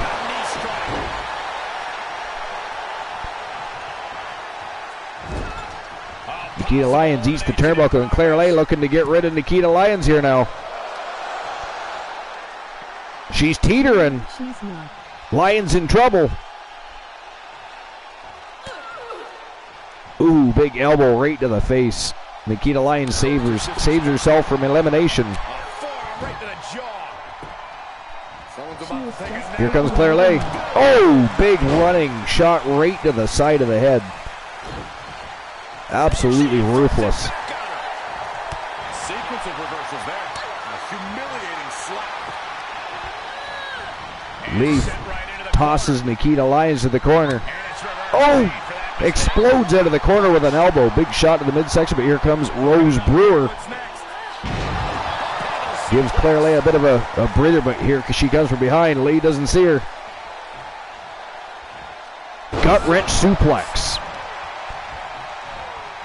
Claire Lay took her eye off the ball with the wrong competitors in the ring. Oh, with any competitor in the ring, really, but Viking hammer. Claire Lay just about put right through the canvas. You never want to find yourself in a spot like this. Nikita Lyons slammed spine first in the turbo and tossed like a rag doll by Rose Brewer. The strength of Rose Brewer. She is a powerful vixen. Oh, kicks her right in the face, takes her right off her feet, goes right back after Claire Lay.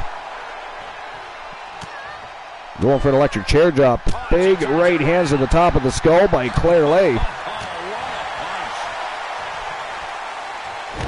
Oh, neck breaker, and right into a neck breaker again. Two different versions of a neck breaker back to back. Absolutely vicious. Looking for elimination here. Brewer in trouble here. Claire Lay trying to get rid of Rose Brewer. If she can get rid of the Viking, it'll be just her and Nikita Lyons. Brewer fighting.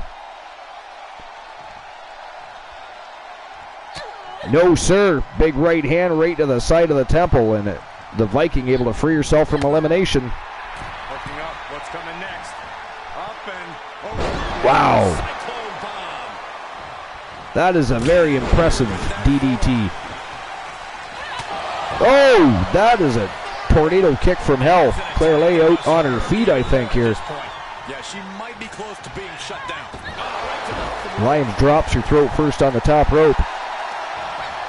Scoops up Brewer, big scoop slam.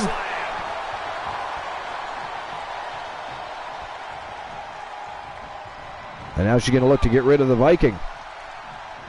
Oh, big lariat sends the Viking right over the top rope. She's being eliminated. We are down to Claire Lay from Team Dogface and Nikita Lyons from Team France with 2 L's. Good God. Here we go.